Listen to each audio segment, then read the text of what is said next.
Hello guys, welcome back to my channel and enjoy this fanfic part 1. Now let's start the fanfic. The hospital was eerily silent in Kanahagakure no Sato, the village hidden in the leaves. Patients were sleeping, the night shift nurses attending them. The doctors were going over medical records, however 4 doctors were away from their usual posts as a late night call ripped them from their usual stations. Why? One may ask. 'Twas the birth of the 4th Hokage's children. Twins to be exact. It was a special occasion, for more than just the mother and father, Minato Namikaze and Kushina Uzumaki.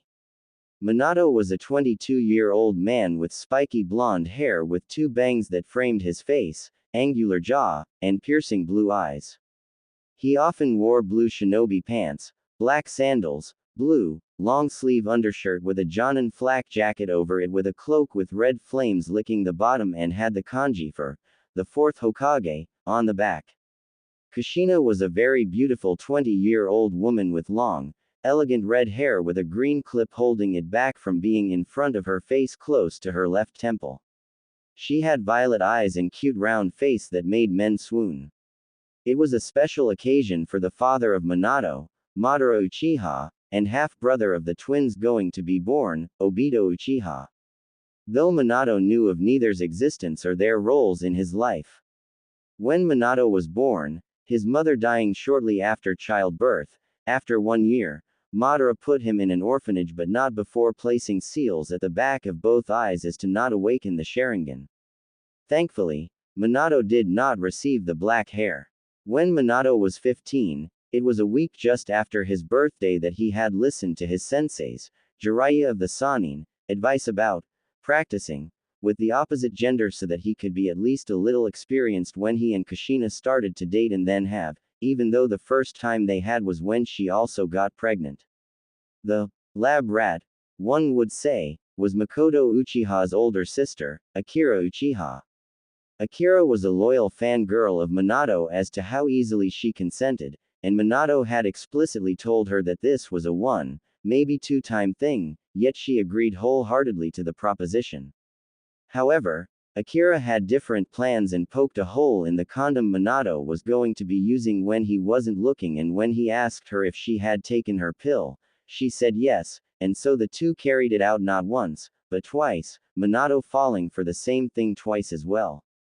After Akira had visited the doctors a few weeks later, and confirmed she was pregnant, she was going to the Uchiha compound to tell her family, but she was taken by Madara for the 9 months to give birth to Obito, and then another month to make a full recovery.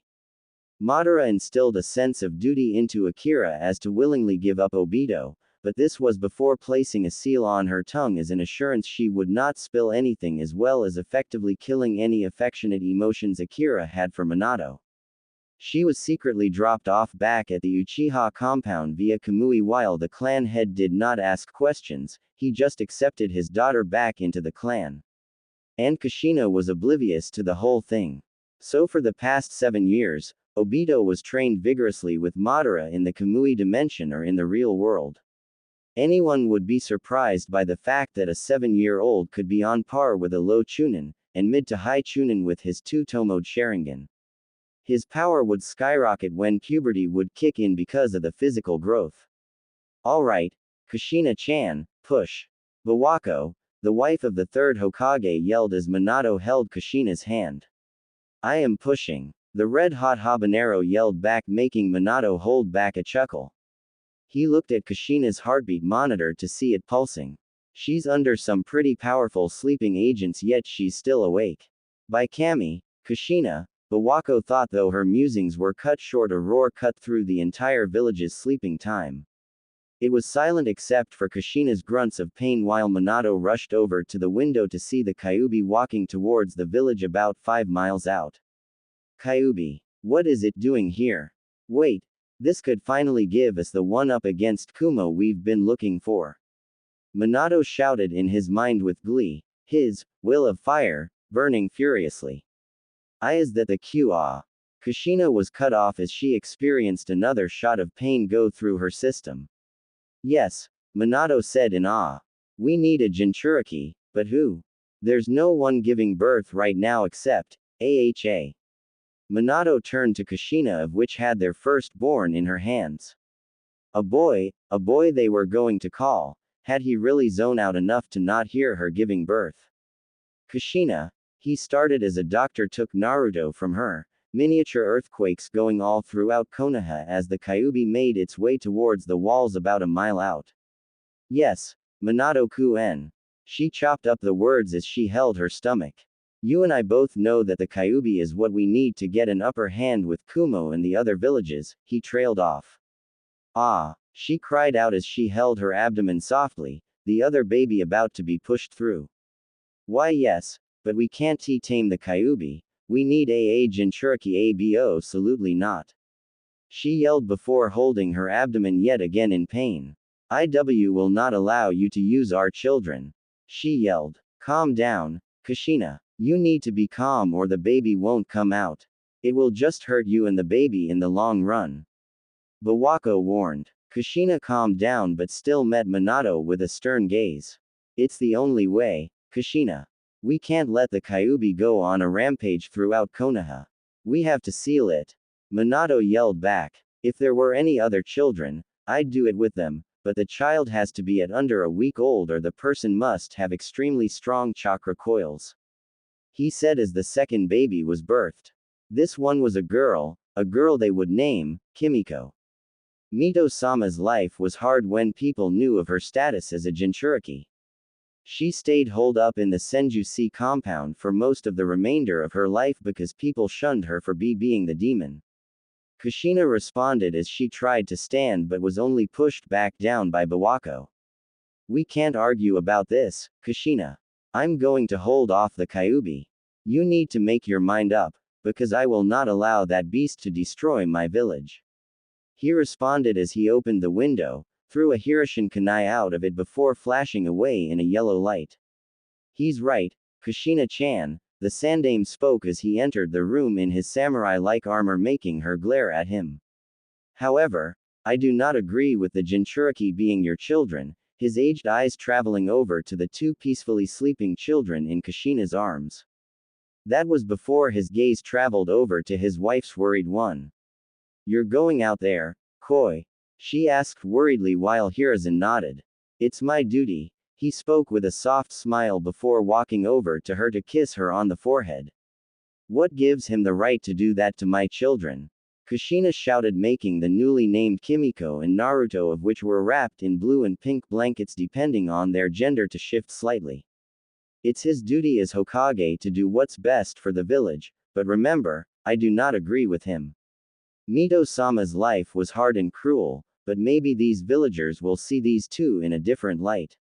I will travel to the Senju compound to look through Mito-sama's notes on sealing a biju aside from the Shiki Fujin, Hiruzen said while Kushina growled a beastly growl. His reasons are selfish, I know, Kushina, but please see this in his perspective, he asked while she looked at her two children and nodded before a few tears fell from her eyes. Come back when you find anything Mito-sama had on sealing AB biju, she spoke through the tears. She did not want her children to go through what Mito-sama went through. Of course, Kushina-chan, Sarutobi spoke with a curt nod as he jumped out of the window and made his way towards the Senju compound behind the Hokage heads. Elsewhere, Obito, a deep and authoritative voice spoke from atop the Kyuubi, of which was about a mile away from Konoha now, many ninja lining its walls. That voice belonged to none other than Madara Uchiha, the co-founder of Konohagakure no Sato, first exile of Konoha, and first to attain the eternal Mangekyo Sharingan. He was dressed in metal, crimson-colored samurai armor that covered his chest, the sides of his thighs, crotch area, and top half of his arms that extended upward to cover the sides of his face. He wore a loose-fitting, long-sleeve shirt with the sleeves rolled up to the mid-part of his forearm. He had black gloves on, black boots, black, loose-fitting pants that had tape extending from his ankle to his mid-shins. He also wore a piece of black cloth under his armor from his waist to his knees in an almost skirt-like fashion. He had his gunbai, war fan, on his back with a segmented chain attaching said gunbai to a sickle on his hip as well as in his shirt so that they would not be separated from him. Yes, Oji-sama. The 7-year-old spoke in submissive tone. Do you remember your part in the plan? Madara asked, not even bothering to look back at the boy behind him as he watched the Kyuubi make his way towards Konoha. Madara's eternal Mangekyo putting said beast under a powerful genjutsu to do his bidding. Most thought that any Mangekyo could control a tailed beast, however only an eternal Mangekyo Sharingan could do that job. Of course, Oji-sama. I am to decimate the Uchiha clan, Obito spoke. Obito had short hair and charcoal eyes and roundish face. Someone could point towards him being 7. He wore the Uchiha clan's traditional clothing. This attire included a pair of black pants and gloves, with a white, presumed form-fitting shirt underneath. Over that he wore a purple, high-collared, long-sleeve mantle that split down the lower half and had the Uchiha crest on the back. Around his waist he wore a simple, light purple obi and a belt. And if you're having trouble figuring it out, it's his Shippuden wartime outfit minus the mask. Yes. However, their prodigy, Shisui Uchiha, is a part of Anbu. He is far above your league and has the 3-tomoed Sharingan. He is only 10 years old, however is mid-Jonin level in strength. He will most likely be fighting the Kyuubi, but when or if he comes back to the Uchiha estate, you are to leave immediately no matter how many Uchiha are left.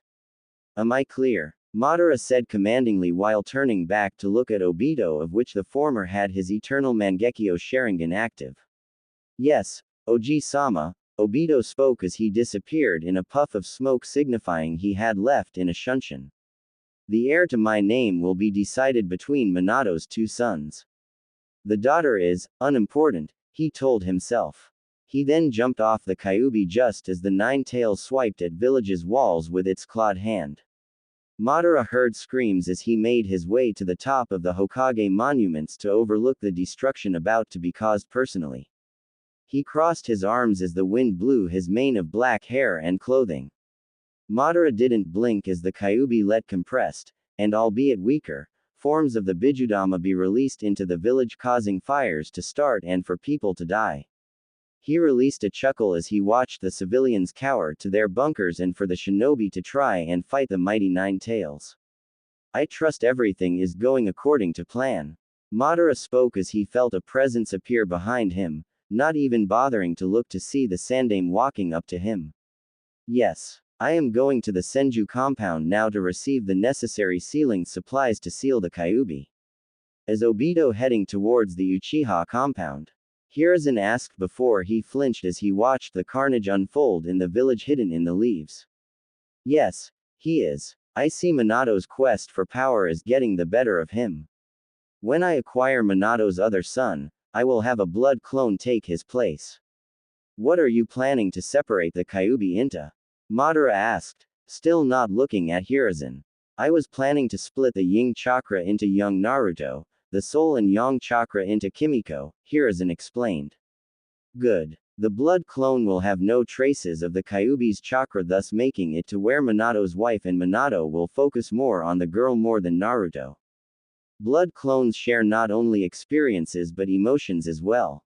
When Naruto comes back here, shortly after I am dead, he will dispel the clone and gain all of the negative and positive emotions from the clone, thus making it to where he himself will have negative feelings for his family, deadening his emotions further.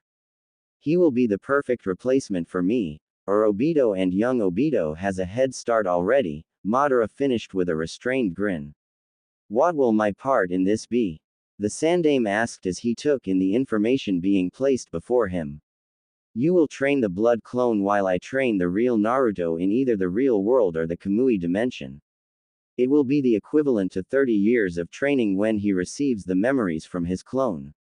My training will begin as soon as the boy can walk and understand the difference between yes and no. Yours will probably begin when Naruto is 5 years old. What you will be teaching him will be earth and water jutsus primarily and how to wield them properly.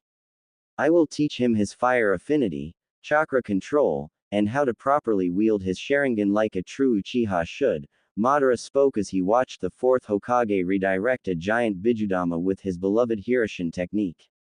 From what Madara had observed, that jutsu was annoying as piss, though the intangibility ability his Sharingan had was the perfect counter. How do you know he has those three affinities? Hiruzen asked as he saw an explosion a few miles away outside the walls. He had to thank Kami that Minato had Hiruzen seals everywhere outside Konoha's walls. I am a sensor type, my boy, or have you forgotten with your old age? Madara chuckled hollowly. It is also good as Minato's wife has the lightning affinity while Minato has wind. I can practically feel the gap being created between parent and child already. Madara grinned wider as neither parent had a fire affinity, water, or earth. Why do want to separate the family so much? The Sandame asked. Minato was a mistake that was born into this world and always will be. That is why I sealed his Sharingan forever.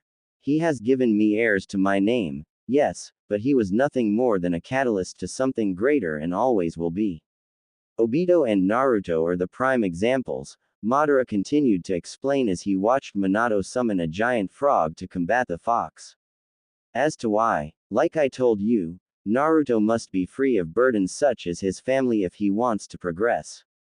They will hinder his growth, so I will attempt to cut the ties that haven't even been made yet.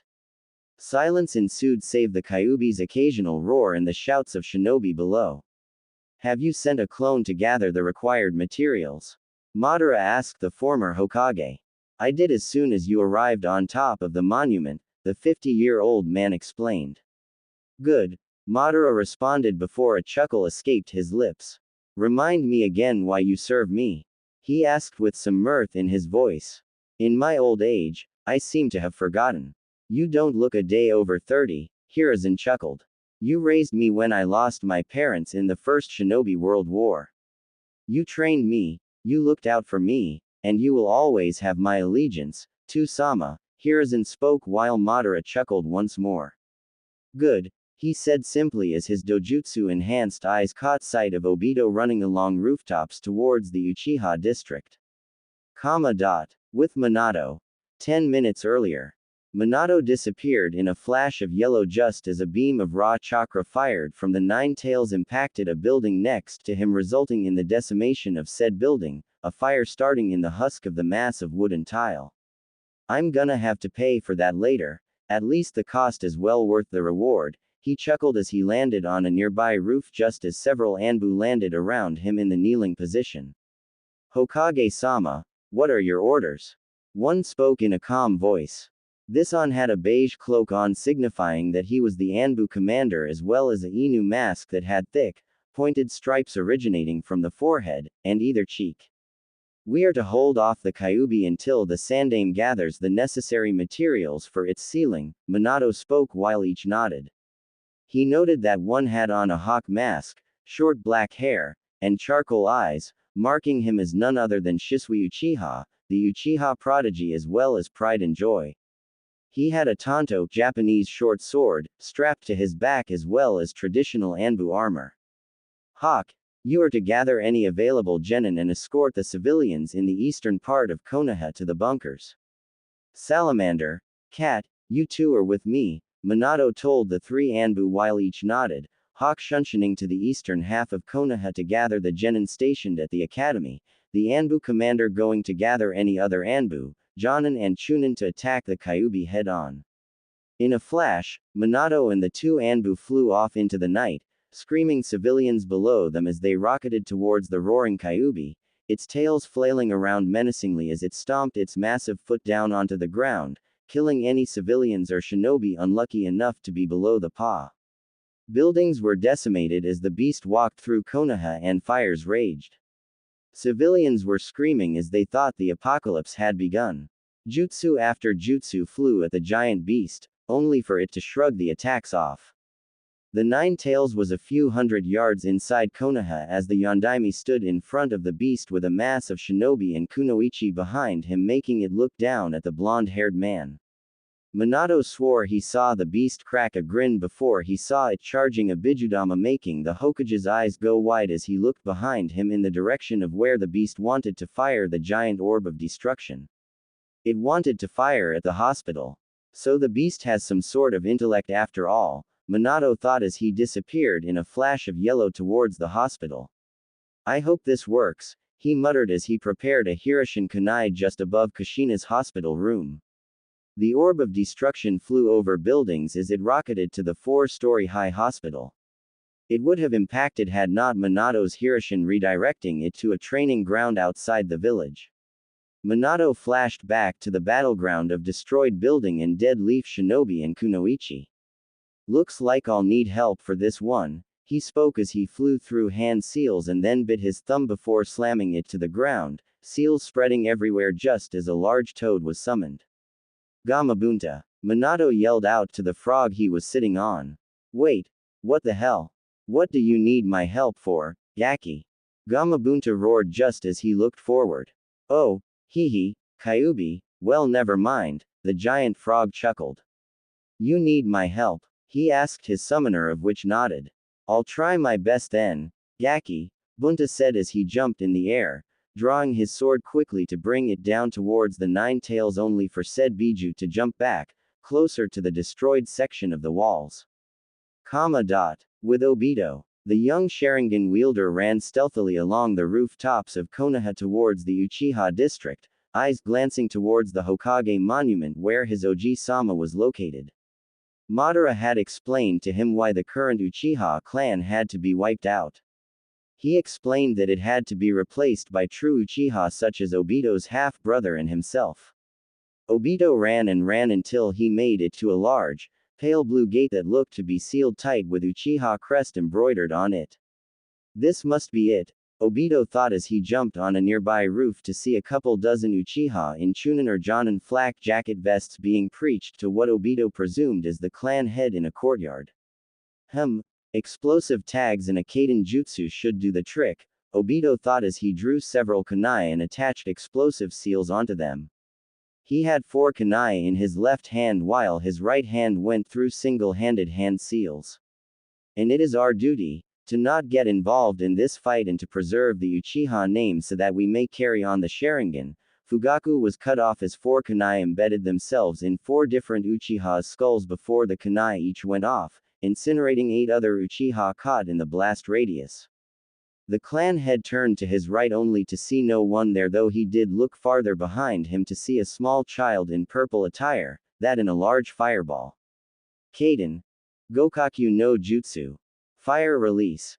Great fireball technique, Obito shouted as the flames enveloped another 6 Uchiha including the clan head. Having the element of surprise really went in his favor as there were only 6 Uchiha left. He killed Fugaku-sama. One shouted in disbelief. He's just a kid, get him. Another shouted before each of the Uchiha members drew kunais. This hardly seems like a fair fight. Let's even this up a little, Obito said as he flew through hand seals, creating 5 water clones. Obito ducked just as an Uchiha hard charged him and elbowed said man in the rib cage, before kicking him in the sternum, making him fly back into a nearby wooden post. Obito jumped in the air after drawing several shuriken from his pouch. He then flung said pieces of metal at the downed man, effectively silencing him. Water Clone 1 charged another Uchiha and slid under the large man's legs before stopping himself with his hands. He then reared his legs back before kicking the man forward onto another waiting Water Clone's kunai. Water Clone 2, after using teamwork to kill an Uchiha, jumped in the air as a fireball flew at him. The Water Clone flew through hand signs. Sweden. Suiro no Jutsu. Water release.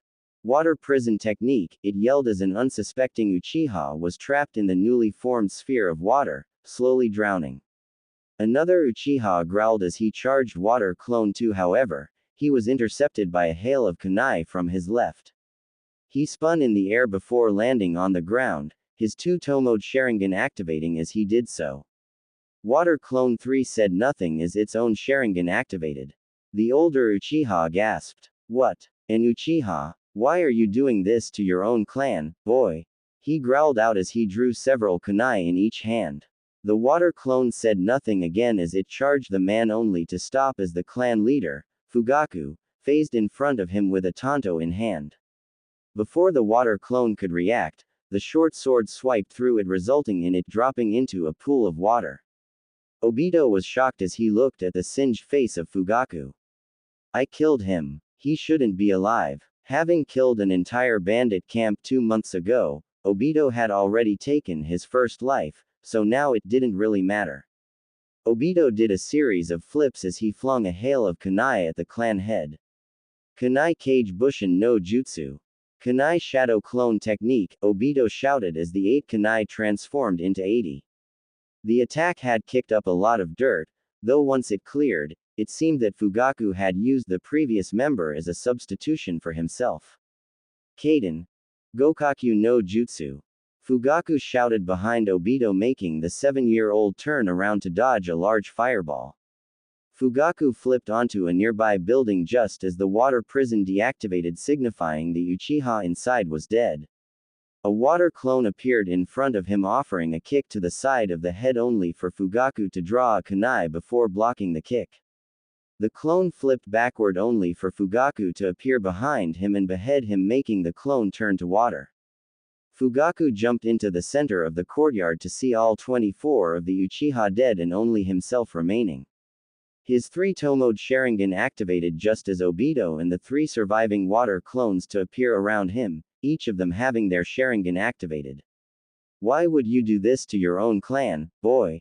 Fugaku asked Obito as he looked at each of the water clones. My reasons are my own, Obito replied as each of the clones, including himself, readied a kunai and charged the clan head. Damn it, Sarutobi, where are you? Minato roared as he disappeared in a yellow flash to dodge another beam of red chakra that tore through many, many trees. Minato had successfully pushed the Kyuubi out of Konoha's walls with the help of Gamabunta. Said boss summon was current on top of the Kyuubi, holding it down, though the beast's mouth was adamantly trying to kill the 4th Hokage by fire several explosive projectiles at it. You damn fox. Hold the still. Gamabunta yelled at the Kyuubi as he slammed his hand down on its snout, making the beast growl lowly at him. I don't think he wants to, Gamashiro commented. I second that, Gumaken sighed. I'm here, Minato. A voice called out behind the current Hokage to see Hiruzen with both children in his arms with a large scroll attached to his back. Alright, Bunta. I'm going to go organize our forces while Hiruzen seals the Kyuubi. Got it, Minato yelled to the large toad. Whatever, Yaki. You owe me the biggest drink ever after this. Gamabunta yelled back, making Minato chuckle before he Hiruzened away. Hiruzen flew through hand seals after he had sat the 2 sleeping children down onto the soft grass of the clearing. Kuchio's no Jutsu. Summoning technique, he yelled as he flung his hands down onto the ground. A puff of smoke appeared and then dissipated to reveal the Monkey King himself, Enma. Hiruzen, why have you summoned me? Enma shouted as he looked around the clearing to see Gamabunta, Gumaken, and Gamashiro, sitting atop the Kyuubi, though the formers were struggling immensely. Oh, hee. Hiruzen sighed. We're all summons out of it today. I need you to help those 3, Enma. They won't last much longer. Hiruzen pleaded, making Enma nod immediately. The monkey then grew to about 3 stories tall before taking hold of the Kyuubi's left arm and snout that were threatening to break free so that Gamabunta could focus on the other 4 tails, lower back, and left leg. Gumaken was focusing on the right leg and other 5 tails, while Gamashiro was focusing on the Kyuubi's neck and right arm. Hiruzen took up a meditative pose as he unraveled the scroll around himself and the still sleeping children. He flew through more hand seals as 2 ghostly arms traveled out of the scroll, then a head, and then a long, white robe. He had lied to Minato as this was the only effective way of sealing the Kyuubi into separate portions. Why have you opened this scroll, mortal? The death god bellowed. I want to seal the Kyuubi, as was this scroll's purpose, Shinigami-sama. Mito-sama has already paid you with her husband's soul. So, if you may. Hiruzen told the death god.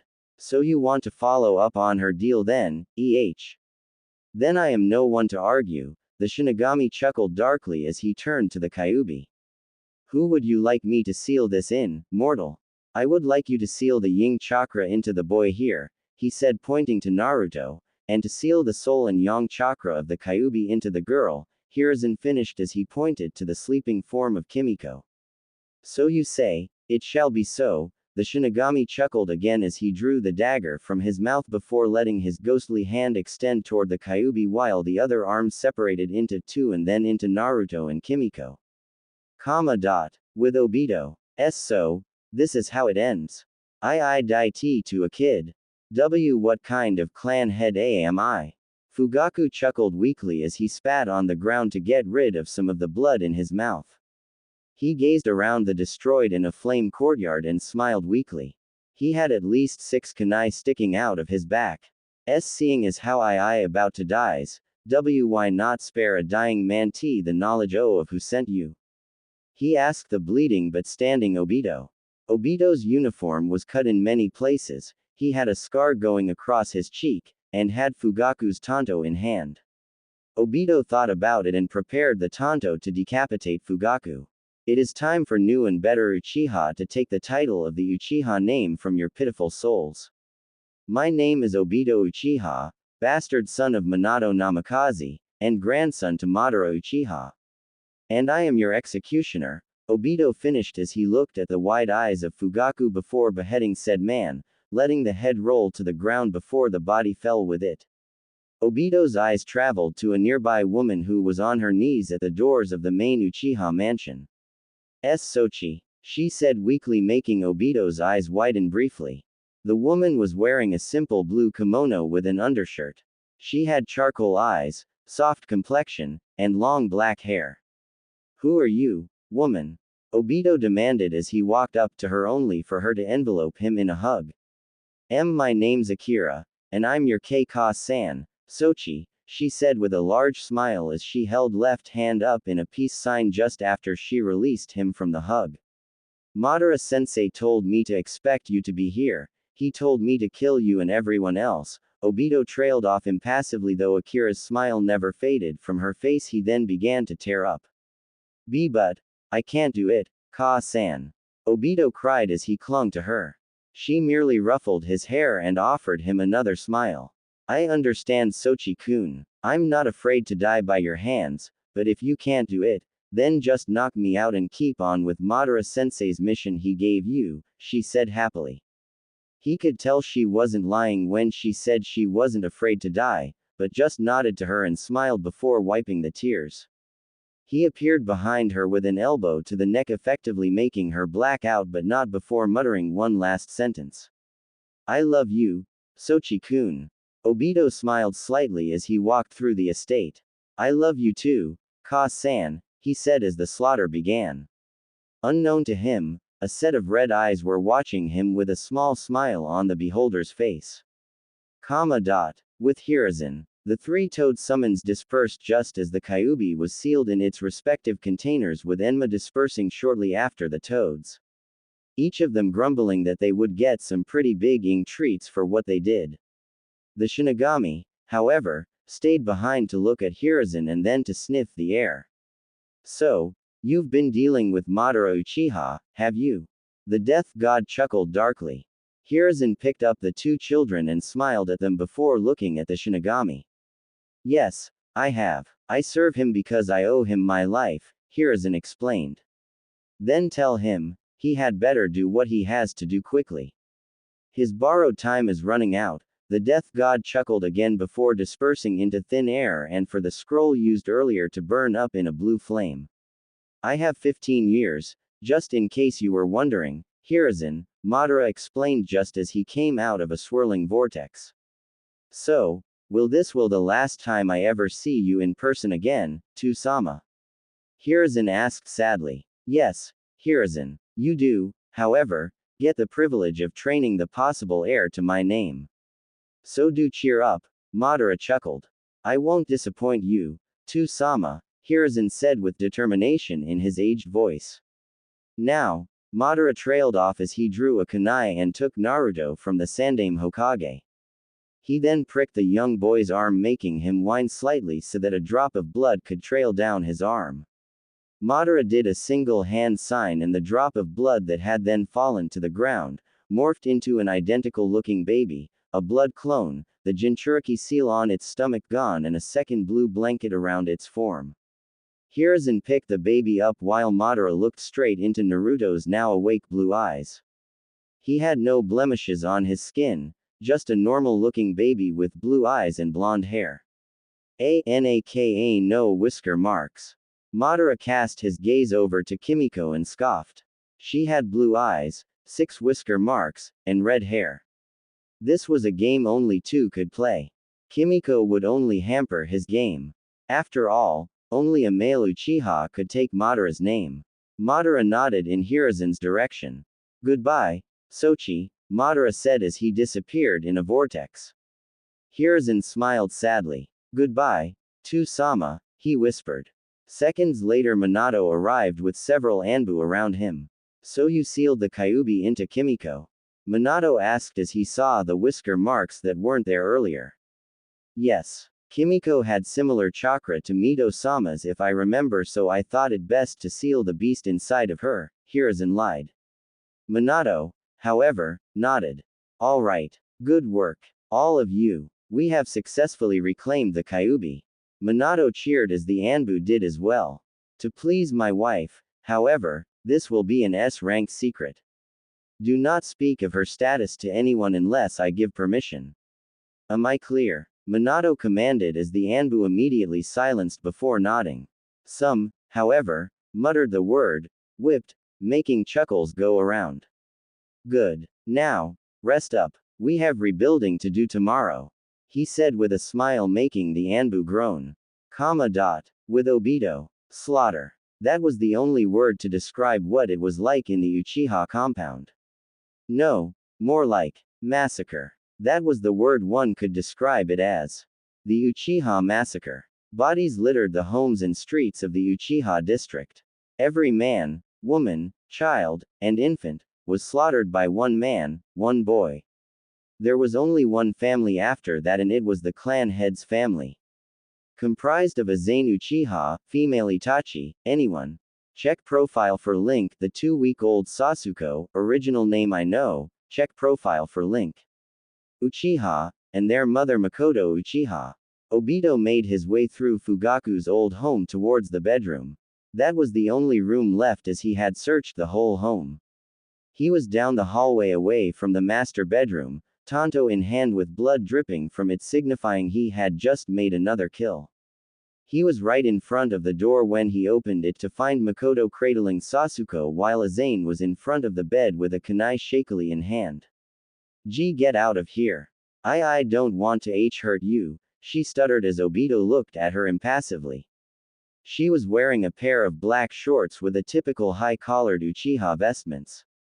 She had long hair like her mother's and a set of charcoal black eyes. Azane Uchiha, he trailed off as he walked toward her with his tanto in hand. She charged at him. Azane, no, Makoto shouted as Obito batted the small girl away with the flat of the short sword. Weak. Just like your father, Obito spoke to Azane, making said girl's eyes go wide. Why you killed Fugaku? Makoto stuttered as Obito merely nodded. He put up quite a fight, more than your pathetic other Uchiha did. What happened to the supposed Uchiha elite? I thought this clan was supposed to be strong, Obito spoke as he activated his Sharingan. It seems that I was misinformed, he added. He looked at the angry Azane. You want to avenge your father and your clan, don't you? He asked, making her grit her teeth but also to nod slightly. Then hate me, despise, let that be your driving cause to get stronger. Let no one stand in your way to get to me and to kill me, he said as he extended his arms to either side of him with a playful smirk written on his face. As for you two, he cast his gaze to Makoto and the sleeping Sasuke. I will kill you just to make her drive that much bigger, he said while Makoto's eyes widened slightly and for her to cover Sasuke with her body. Obito trekked forward, his tanto scraping the wood as he walked toward the woman and baby on the bed, his face adorning an impassive expression. He raised his sword above his head and brought it down only for it to be parried by Azane. He looked at her with cold eyes, though they widened slightly as he saw that they had a single tomo in each. So the threat of killing your family activated your Sharingan, interesting, he muttered as he swung it to the side with the flat of his blade on for her to duck and lunge at him, kunai in hand preparing to kill him. It was futile as she was flung against the wall by a water clone he made a moment after she got up.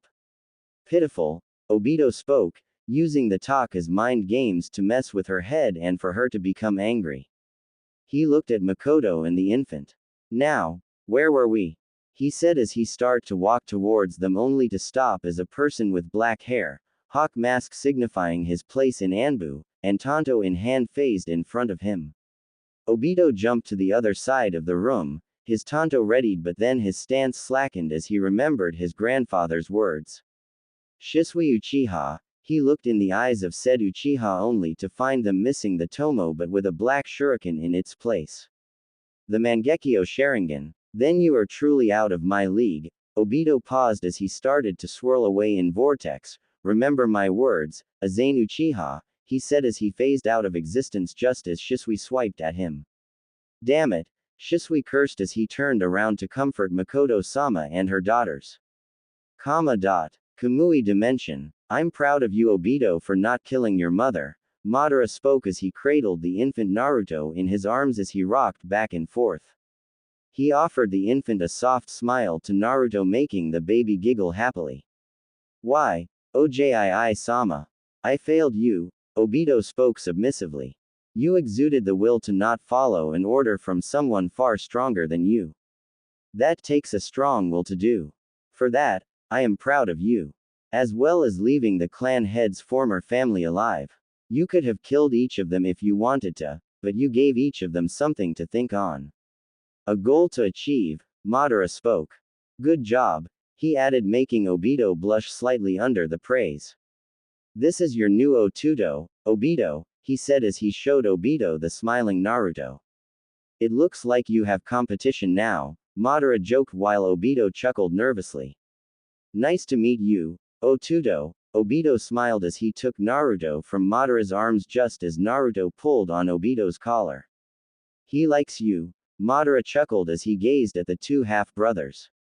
Their relationship as brothers will grow and grow, but in the end, it will be those two on the battlefield, glaring at each other, prepared to kill each other. It will be glorious, Madara thought with glee. Naruto's cold and impassive gaze traveled to the old and dying Madara's, the old man on his deathbed in the Kamui dimension.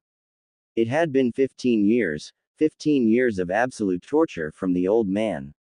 Torture he called training, and Naruto didn't regret a second of it.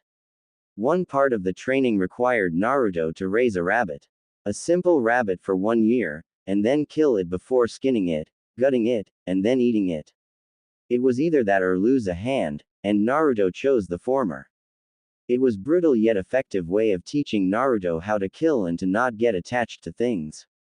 It started with animals, and like Obito, he took his first life on his 7th birthday.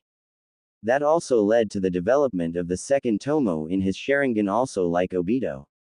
The three often made trips to the real world to carry out supply runs and for the two younger Uchiha to gain real-world experience and to test their Sharingan abilities on the weak-minded. Naruto's knowledge in strategy and general intellect were higher than Madara's own, though it took more of a visual explanation than verbal when Madara taught him about the world and academics. When Naruto was 10, he was given his very own gunbai and sickle and could go toe-to-toe with his grandfather when it was gunbai and sickle only. When Naruto was 13, he opted to dress like his grandfather. He wore similar crimson armor with thick black streaks running along the arms, chest, back, and thighs in the same places his grandfather did, i.e. armor that covered his chest, the sides of his thighs that conjoined to cover his crotch, and top half of his arms that extended upward to cover the sides of his face. He wore a loose-fitting, long-sleeve shirt with the sleeves rolled up to the mid-part of his forearms. He had black gloves on, black boots, black, loose-fitting pants that had tape extending from his ankle to his mid-shins. He also wore a mantle under his leg armor. Naruto usually kept his sickle at his hip. He also had chakra disruption blades instead of usual kunai or shuriken. He also used segmented, chakra-conducting chains that were used to attach his sickle and war fan to him so they wouldn't be unattached from him. Naruto's physical appearance consisted of a pair of unforgiving, merciless, cold, hard, cerulean blue eyes that had long lost their shine, as well as a long mane of spiky yet tame dirty blonde hair with black streaks that reached his mid-back like his grandfather's and covered his right eye. He had a slim yet muscular build with tightly packed muscles that contained a lot of strength. When he was in the real world, women would often swoon at his appearance. He had an angular jawline, chiseled and handsome features, and a winning complexion. Every 2 months, Madara would send the Sandaime Hokage pictures of the real Naruto's appearance to make the Sandaime influence the blood clone of Naruto verbally to look more like the real Naruto. He didn't force it on the clone, he just merely would talk to him and suggest a certain style, and the blood clone complied every time. When the real Naruto would return to Konoha and take the blood clone's place, people would ask questions if they did not look alike with hair length or clothing style. Naruto had also lost his virginity to a random civilian woman when he was 13. He had seduced her mainly by whispering sweet nothings in her ear and then bedding her. He continued to seduce women each time Obito, his grandfather, and himself, would visit the real world since then. Sometimes it would be Kunoichi, and sometimes Akage's wife. Though that was only the Sandaime Kage's wife, and the Kage was none the wiser. What was a civilian's name? Tsunami, was it? He could barely remember. He held no feelings for the women he slept with, he just used them to satisfy himself when his urges would surface, and then he would be gone before dawn. One would also be surprised how many virgins there were in the world, Naruto claiming many of them. Obito named his half-brother the Virgin Killer. Those 2 little words were something that always seemed to break through Naruto's cold visage, making the young Uchiha crack a small smirk every time he heard them. One could ask why a 13-year-old would be sleeping around with women. Naruto had embraced that even the strongest shinobi could die on any mission or at any given time, and decided to live it up, one could say, while he was still alive. The life of a shinobi was a notoriously short one, so he'd make the most of it. Naruto's Sharingan, like his half-brother and grandfather's, was connected to the Kamui dimension. He had awakened his base Sharingan at 5, second Tomo at 7, third Tomo at 8, and Mangekyo at 11 after Madara had trapped Naruto in a Tsukuyomi and refused to let the boy out until he had killed a fake Obito. Obito had awakened his at 17, 1 year prior to Naruto's. One thing that baffled Madara was that Obito did not have access to the Susanoo, but his Mangekyo did not affect his eyesight in the slightest, as well as his Tsukuyomi was distinctly more powerful than Madara's own and Naruto's.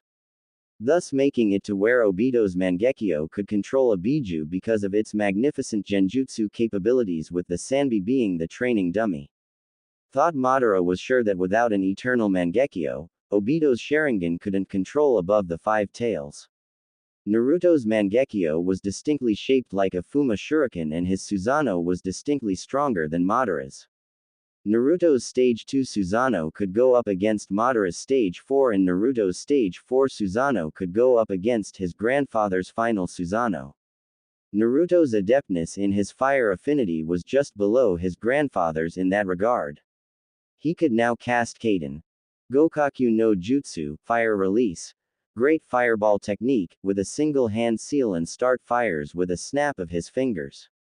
Naruto could use Mokuden to a greater degree than Madara thanks to his Senju heritage. Madara did not focus on Mokuden, as Hiruzen had sent a letter saying that the blood clone was working on that as well, coupled with the independent water and earth jutsus. With a little Fuinjutsu training to boot. Naruto did not hate the Senjus like his grandfather, nor did Obito. They understood that the Senjus often put themselves up on a high horse, but they could cope as there was only one left in the world. Naruto's bond with Obito grew to where there was no line called half-brother in their relationship. It was just brothers. Madara coughed, making the 2 younger Uchiha snap their gaze to him. They also had 2 partners by their sides. Obito had a being known as Black Zetsu by his side, while Naruto had a being known as White Zetsu by his side, each made by Madara. Black Zetsu was made with Madara's Yin release and White Zetsu was made by his Yang release. Both Zetsus were eerily quiet as well. It seems my time has come to an end, he chuckled weakly. Obito, Naruto, he said almost in a whisper, gaining their undivided attention. Yes, Oji-sama, they chorused. I have instilled into both of you a different light. Obito coughed. Remember my plan I have shared with you, he said, making Naruto grunt. He had never been told of the plan they were referring to, only that he was to stop it whenever it came to fruition. Of course, Oji-sama, he said, bowing in respect. Obito now wore an orange mask with a swirl revolving around his right eye and a simple black cloak. The 22-year-old's hairstyle did not change as he preferred to keep it short. Naruto, remember to stop said plan at all costs. Cough, he said as he coughed into his hand. Whatever it may be, attempt to stop it, and kill the man orchestrating said plan, he said while Naruto simply shifted his gaze towards Obito, allowing a curt nod to follow. Now, Naruto, as my final gift to you, take my eyes, he said, making both younger Uchiha's eyes go wide slightly. The old and frail Uchiha reached up just as his own eyes shifted to his eternal Mangekyo Sharingan. He then reached into the sockets before gently gripping them and taking them out of his sockets. Madara held them in one hand as he used his quickly dissipating chakra to make a glass jar and lid with fluid inside of it as to preserve the eyes for transport. Of course, Oji-sama, he said calmly as he took off his glove to take the eyes and lay the jar on the bed before opening it. He then placed the eyes in the jar before closing it and sealing in a seal on his armor. Naruto wiped his hand on his pant leg before placing his glove back over his hand. He would have to get someone to transplant the eyes as soon as possible. Naruto and Madara couldn't see it, pun intended, but there was a burning fury behind Obito's visible eye. He had been with Madara longer and the old man decided to give his brother his eyes. Ridiculous. Naruto merely shifted his gaze slightly towards Obito as he felt the malice coming off of him. It was small shockwaves were reverberating to him and Naruto understood that his brother was angry. And it was all thanks to the Kyuubi's chakra. What Naruto meant by traces was that the majority of the Kyuubi's chakra was no longer a separate entity in his body. He converted the beast's chakra into his, permanently augmenting his actual chakra to new heights. He was literally a tailed beast without a tail. If one would give an estimate, Naruto still had about 30% of the Kyuubi's chakra within him, but that was just so he could detect emotions and to use it for a healing ability higher than his own. So that meant, Naruto had no chakra cloak, no Biju mode, and could not morph into the nine tails. The old and now eyeless Uchiha couldn't help but chuckle as he also felt the anger, but it was more instinctual. That, however, was also part of his plan to drive a wedge between the two brothers. Silence ensued until Madara went into a coughing fit. Bury me if you wish, or leave me here, I don't care. When one of you is dead by the other's hand, then my name is yours, goodbye, he paused and chuckled one last time. And show the world how true Uchiha do battle, and with those last words, the most legendary Uchiha to date, Madara Uchiha, died. In reality it was only a few minutes, but in the brothers' minds, it felt like an eternity as they simply stood there. One had his eyes open while the other had his eyes closed. One had his arms crossed, one had them hanging limply at his side. Both were in silent mourning as their grandfather died. Naruto shook his head before reaching down beside his grandfather's deathbed to pick up a large satchel. Inside the satchel were a number of Mokuden scrolls, fire jutsu scrolls he had yet to master, a summoning scroll he had yet to sign, and large-scale chakra control scrolls with instructions for Naruto's still-growing chakra coils. And Naruto accepted nothing less than perfection when it came to chakra control. It was just a quirk of his. Obito opened his eyes and did the same with another satchel. Thought this one was filled with different lightning, water, 2 summoning contracts he had yet to open and sign, and fire scrolls. There were no chakra control scrolls as his chakra coils had expanded to their maximum capacity and he had also memorized chakra control techniques. They both slung their respective bags over their shoulders silently before the older of the two brothers put a hand on the younger brother's shoulder. They then swirled away after both Zetsu put their hands on their respective masters in a vortex, leaving the deceased body of their grandfather behind. For the umpteenth time, Kimiko Uzumaki Namikaze sighed as she watched her academy sensei, Uruka Yumino, lecture about the upcoming genin exams. The instructor had been somewhat of a big brother to her over the years. He was really nice and would often take her out to ramen in a friendly way. She looked around the room to look at some of her friends. Her eyes first landed on Ino Yamanaka, the heiress to the Yamanaka clan. The girl had long, platinum blonde hair in a ponytail with hair bangs covering her right eye, pale blue eyes, and a face that would make boys swoon. She wore a short, purple, sleeveless blouse, with an open front purple apron skirt over a shorter, black skirt, with short, fishnet shorts underneath it. Next, her eyes landed on the Inuzuka twins, Kiba and Hana Inuzuka. Kiba had a feral appearance with black eyes and slit pupils, short and spiky brown hair, two fang-like markings on both cheeks, and pronounced canines. He wore what one could equate to a leather jacket with many zippers on it. He wore black shinobi pants that ended at the ankles with zippers on either leg going up to mid-calf also. He also had on black shinobi sandals that zipped.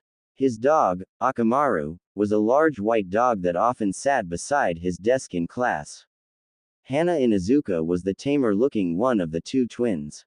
She had straight brown hair she often wore in a ponytail as well as the classic red fangs signifying she was a part of the Inuzuka clan. She also had two bangs framing her face. She often wore a beige jacket with high collar, blue shorts over fishnet that extended lower than the shorts and high-heeled sandals. Next was Hinata Hyuga. She had a set of lavender eyes and round face. She had purple hair that came down to her mid-back and two bangs that framed her face, also covering each temple that was shoulder length. Her current attire was comprised of a loose-fitting, long-sleeved, lavender and cream zip-up jacket with lavender cuffs over mesh armor with navy blue pants and black, low-heeled sandals. Next was Shikamaru Nara, the heir to the Nara clan. His hairstyle consisted of a pineapple-like fashion. He had a black t-shirt with gray designs, gray shinobi pants that went to the mid-calf, and tape that taped it down with black shinobi sandals. Next was Shino Aburame, the heir to the Aburame clan. He had on a pair of sunglasses and short brown hair. He wore a white grayish coat with sleeves that extended past his hands and a hood that covered his head, chin, and mouth. He also wore a pair of blue shorts and black shinobi sandals. Next was Sasuko Uchiha, daughter of the late Fugaku Uchiha, Makoto Uchiha, and sister to one of the most known former Anbu, Azane Uchiha. Sasuko had a beautiful complexion with her mother's charcoal eyes. She had a cute nose and pink lips. She had nice assets right at about a low D cup, and shapely legs. She had long, black hair tied in a ponytail stopping just above her buttocks as well as two bangs covering either temple that stopped right above her S as well as three distinct bangs on her forehead. She painted her fingernails and toenails black often while wearing black, low-heel sandals with high tops that were skin-tight and reached to about her mid-thigh. She also wore a deep purple mantle starting from her lower abdomen and ending about her mid-thigh with skin-tight shorts underneath it, but they were not visible, but they were definitely there. To keep the mantle in place, she had a thick purple rope tied around her waist twice and then tied in a knot, and that also acted as a place to keep her black chokodo sword she had named Grasscutter, she had gotten from her mother. As a shirt, she wore the traditional Uchiha high collar, grayish, short-sleeve shirt that distinctly showed her cleavage. Her last article of clothing was a set of black hand guards that stopped her mid-forearm. Last but not least was Choji Akamichi. He usually sported a red suit with plated armor on his torso, arms, and upper legs. Choji is a husky teen, though he was kind to just about everyone who didn't make fun of his weight. On the armor, he has a red kanji on it for food. He also has long, spiky, brown hair that went to his lower back, a round face, and red swirls on both cheeks as well as looped earrings. In case you haven't noticed, Sakura was not among the above listed. That is because she is a civilian in this FIC. Hooray! Kimiko decided to look in the window to look at her reflection. She sported long, spiky, red hair, think the color of Kushina's hair with Karui's spikiness, tied in a ponytail with curved bangs going to their left on her forehead. She had a beautiful, slightly tan complexion, smooth and flat stomach with low D-cup S, naturally red lips, violet eyes, and a cute nose. Her usual outfit consisted of a skin-tight t-shirt with a turtleneck, and reached right above her belly button. Under that she wore a long-sleeve fishnet under the t-shirt with white tape covering her right arm. Above that, she wore gray Anbu torso armor, though it did not go past her t-shirt, so her stomach was still visible. She usually wore black gloves, and on her left arm, fishnet extended from her wrist to mid-bicep. She wore the classic shinobi pants with tape extending from the ankles to her knees with a red sash tied around her waist and red chokodo sword on her right hip. She also wore black sandals and often painted her toenails red. And on her right thigh was a spare, maroon, kunai pouch with tape around it as well. She also had her main pouch, though it was beige, just above her right buttock. She looked around the classroom while Aruka's senseless banter was white noise in her ear. Naruto-kun's late again. Speaking of brothers. The door to the classroom opened slowly for everyone to see Naruto Uzumaki Namikaze, or just Naruto as he preferred to be called.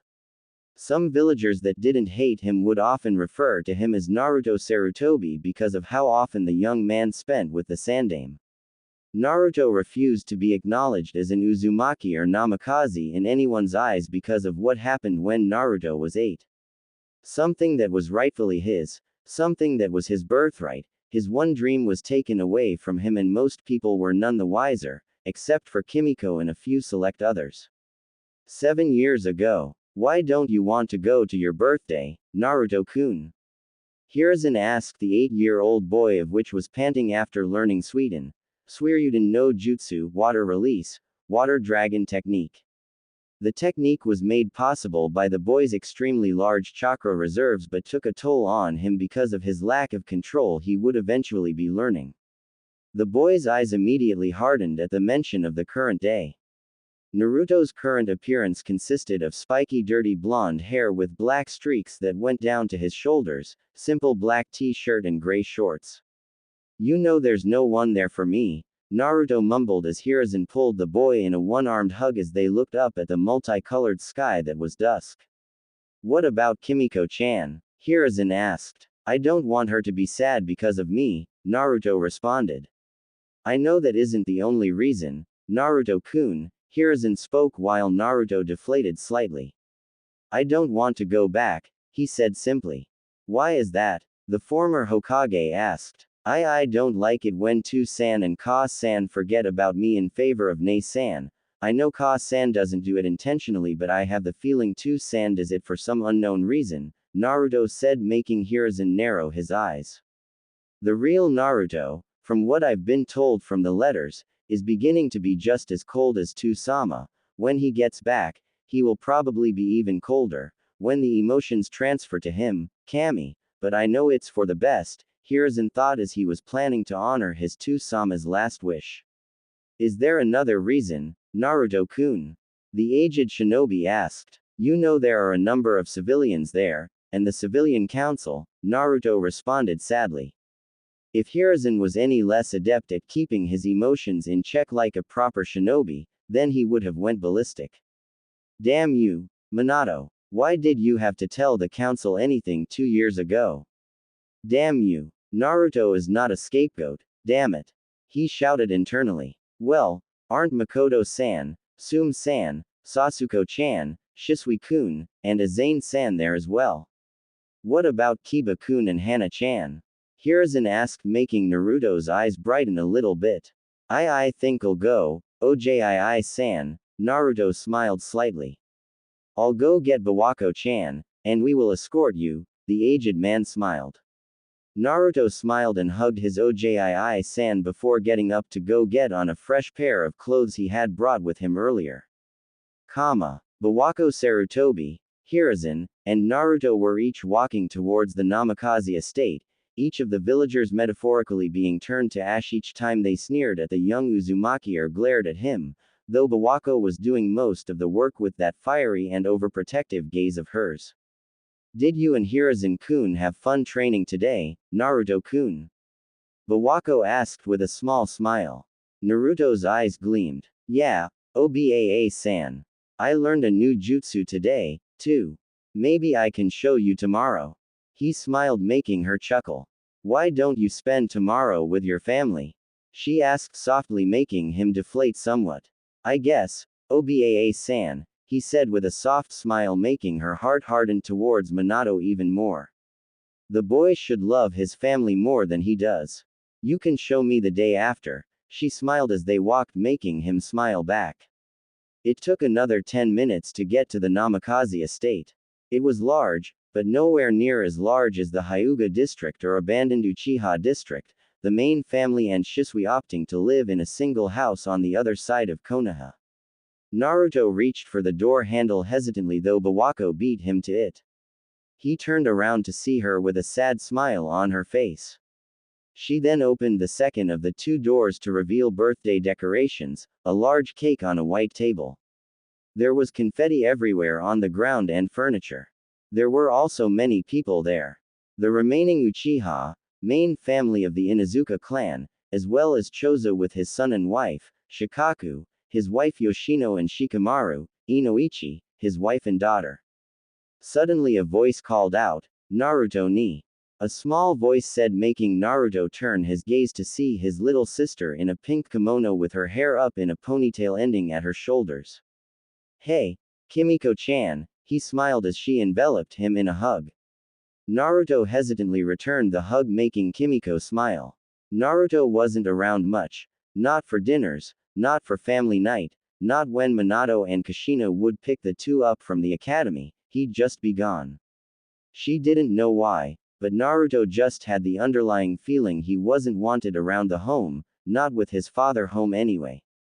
He knew Kushina was unintentionally giving Kimiko more attention, and every time he used to ask her to train him, she'd agree, but Minato would quickly sway her into training Kimiko, seeing as how she had both of her elements and the Kyuubi's chakra by trying to smooth out her emotions to not get angry quickly. She didn't know about it at the time, and she still didn't know about it. Many of the nearby civilian council sneered at the Kyuubi brat Naruto hugging the Hokage's daughter. They knew he was the Hokage's son, but that didn't make it to where they liked him anymore. They saw his as the Kyuubi and nothing more, but he was knowledgeable as to why the villagers hated him, but every time he tried to meditate nothing happened, but he didn't know why. He'd have to figure that out for himself eventually. Hiruzen and Bawako smiled at the two siblings before glaring the sharpest of daggers at Homura and Kaharu. Not a moment later, Kushina came into the hallway to see the two siblings smiling at each other. Naruto-kun, Kushina shouted happily as she knelt down to hug the dirty blonde-haired boy. She, like her daughter, was wearing a pink kimono with white floral designs and her hair up in a ponytail. Hey, Ka-san, he said slowly as he wrapped his arms around her hesitantly. Two-san should be in here to interrupt any moment now. Where have you been all day, Naruto-kun? She asked worriedly. I was training with Hiruzen-sama, he responded, making her take on another worried expression. Why didn't you ask to train with us? She asked with a raised eyebrow. That question made Hiruzen narrow his eyes at the woman. He shouldn't have to ask, Kushina, he thought dangerously. Before Naruto could respond, Minato came around the corner with a pleasant smile on his face and two glasses of wine in hand. Hey, Kushina-chan, we're about to blow out the candles for Kimiko-chan. Oh, hey, Naruto-kun, he said, though both Bawako and Hiruzen caught a glint in the current Hokage's eyes as he looked at Kushina. He looks quite possessive when he looks at Kushina, they thought in unison before looking at each other. Hey, Two-san, I was training with Hiruzen-sama today and, Minato cut his son off. That's great, Naruto-kun, but we have to blow out the candles now, he said before walking off to the large cake with Kushina in tow. Naruto looked hurt as he watched his two parents walk towards the cake. Kimiko looked sad as well as she followed them while looking at her older brother by 2 minutes. Every person at the party gathered around Kushina, Minato, and Kimiko, some searching for Naruto, i.e. the Uchihas and Inuzukas. Minato-kun, what about Naruto? Shish, Kushina, we have to sing happy birthday for Kimiko-chan, Minato smiled back to her. Before Kushina could respond, Minato and the rest of the party started to sing. When the singing was over, Kushina was about to speak up to Minato before he told her to go get a camera for when Kimiko blew out the candles. Bawako and Hiruzen shared a look with each other. He leaned in closer to her. It's like he's controlling her, the aged Hokage whispered. Bawako had to nod in agreement. Makoto, Tsume, Shisui, and the former two's respective children were thinking along the same path. Why isn't Naruto-kun not blowing out the candles, too? They thought as they shifted their gaze towards Naruto by the Sandaime and his wife. When Kushina returned with the camera she spoke. Minato-kun, what about Naru? Come on, Kushina-chan, get ready to take the picture, he smiled politely. She wanted to protest but kept it in as she saw a happy-looking Minato and took the picture of the visibly sad Kimiko blowing out the candles. Naruto fought back tears that never came while people started talking again. 4 puffs of smoke appeared signifying a shunshin had been performed by 2 separate people. The smoke cleared for people to see none other than Jiraiya of the Sannin, a 20-year-old Kakashi Hatake, 15-year-old Kurenai Yuhi, and Anko Mitarashi. Uncle Jiraiya, Kakashi ni, Kurenai ne and Anko ne. Kimiko exclaimed, overjoyed they would come, her previous sadness gone. I wouldn't miss this for the world. Jiraiya smiled while Kimiko hugged him. Meanwhile, Kakashi, Anko, and Kurenai raised an eyebrow each as they put 2 and 2 together. Kimiko had just blown out the candles and Naruto was nowhere in sight. Kakashi had actually brought a gift for the boy this year. Well, he got Kimiko and Naruto the same thing for gifts, but he had just got it that day, so it was last minute. Anko and Kurenai each were worried about Naruto. They left the main building just after greeting Kimiko and their sensei, Kushina, to go look for Naruto. Where's Naruto? Kakashi asked Kushina and Minato, of which the latter was oblivious to the boy's absence while the former scanned the crowd and gasped. Naruto truly was nowhere to be seen. He was usually with the Sandaime and his wife, but when he looked in their direction, Bawako was silently crying and the Sandaime had a sad look on his face. Kushina was about to go look for Naruto when Minato called her over to discuss something with her. She relented while the present Uchiha family and Inuzuka family left in search for Naruto. Why don't they notice me? Am I not good enough? Why does Two-san do that? Does he hate me? Why? Naruto cried on top of the roof of the guest house building nearby. Naruto sniffled as he wrapped his arms around his legs and stared at the moon. At least when Two-san passes on the clan head status from himself to me like he and Ka-san promised, maybe he'll notice me, Naruto tried to rationalize as he wiped the tears. He sat there for a few minutes, simply thinking in the October air. Why are you crying, Naruto? The little boy turned to see a standing Shisui with a kind smile on his face. Shisui had charcoal eye signature to the remainder of the Uchiha clan, round face, and curly yet spiky black hair. Naruto knew he was once in Anbu, only resigning from the captain position 3 years ago just after his 15th birthday. Shisui ni. Naruto sniffled, making Shisui smile again. You got it. Shisui smiled as he ruffled Naruto's hair, making the blonde glare slightly. So why were you crying again? Shisui asked as he sat down next to Naruto. Naruto was silent as Shisui put an arm around his neck in a brotherly-like fashion. Come on, Otudo, you can tell me anything. Shisui smiled again, making Naruto's eyes brighten. Well, I just have the feeling Two-san is ignoring me and every time Ka-san tried to speak up. Tu-san would just ask her a question or ask for her to do something. It really hurts me, Shisui ni. I know they used to train Kimiko-chan in favor of me so that she could use sea chakra chains like Ka-san, but now I think Tu-san in doing it purposely and Ka-san is oblivious to it, he explained as he felt Shisui tighten his grip on Naruto slightly as to protect him from something. Do you know why Tu-san is doing this, Shisui ni? Naruto asked. Shisui shook his head after a moment. I don't know why, Naruto, but it has to be for a good reason. I don't know what, but it's got to be pretty good, Shisui said, making Naruto's eyes brighten again. He's right, Naruto-kun.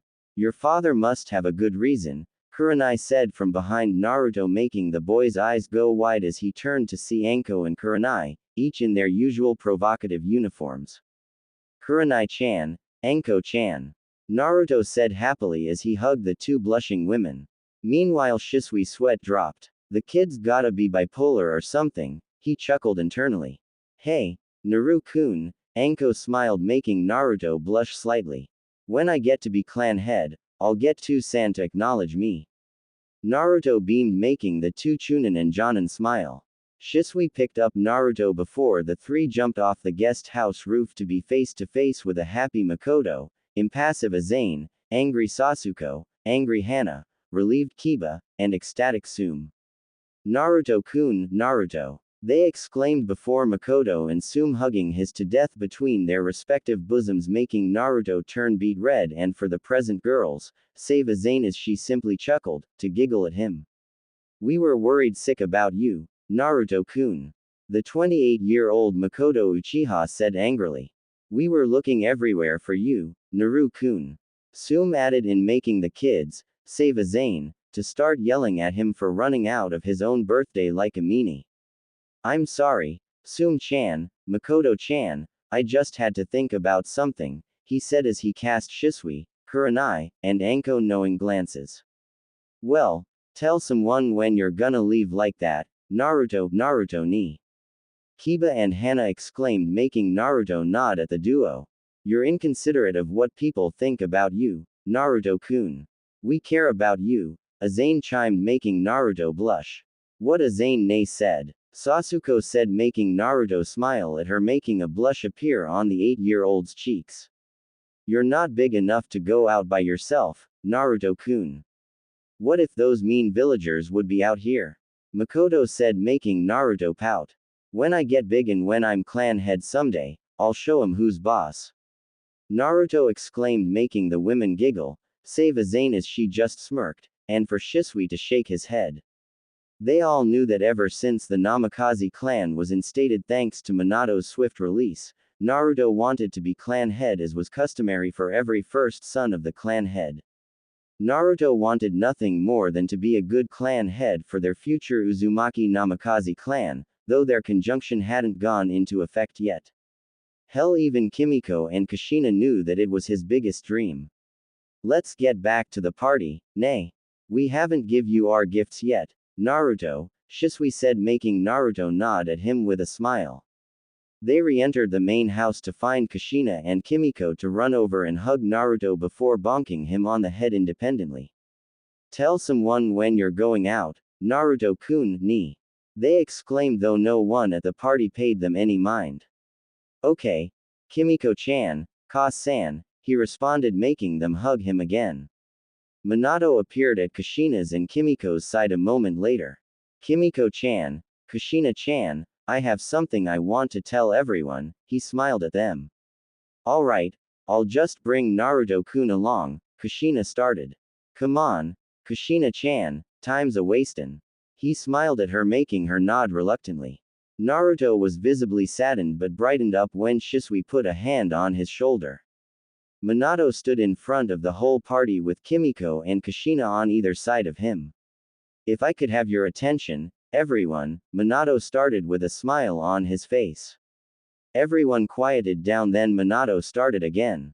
As all of you know, when I noticed I had the swift release, some of my less favorable on the civilian council wanted to put me under CRA, and I declined in a heartbeat, he said, making Kushina's heart flutter and for some to go, AWH, at the words.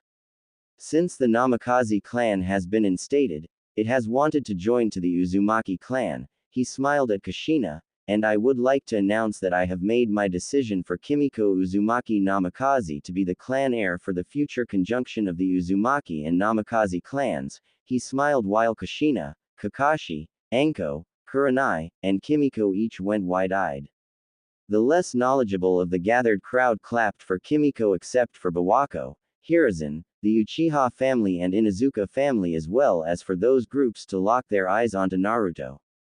Naruto didn't move, he didn't breathe for what felt like eternity, though in reality it was only a minute. A very, very long minute. Shisui was gripping Naruto's shoulder so hard there would definitely be a bruise.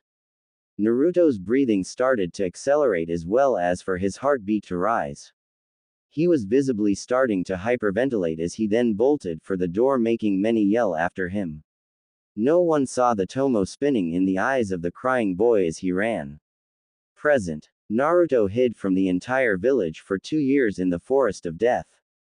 Tsume was sending Inuzuka tracking teams every day after him, as well as for the entire Uchiha family to look for him. Anko, Kurenai, and Kakashi would each look for him as well. Bawako would cry daily and Hiruzen would look also. The Sandame was the best sensor type in Konoha, and with all the chakra-enhanced bugs and animals as well as the chakra-blocking trees. After 1 month of constantly bawling her eyes out, Kushina would look with Kimiko. When Kushina would get back from a mission, she would resume looking until she was about to pass out from chakra exhaustion, and even then it was only Kimiko that dragged her back, saying they would look the next day.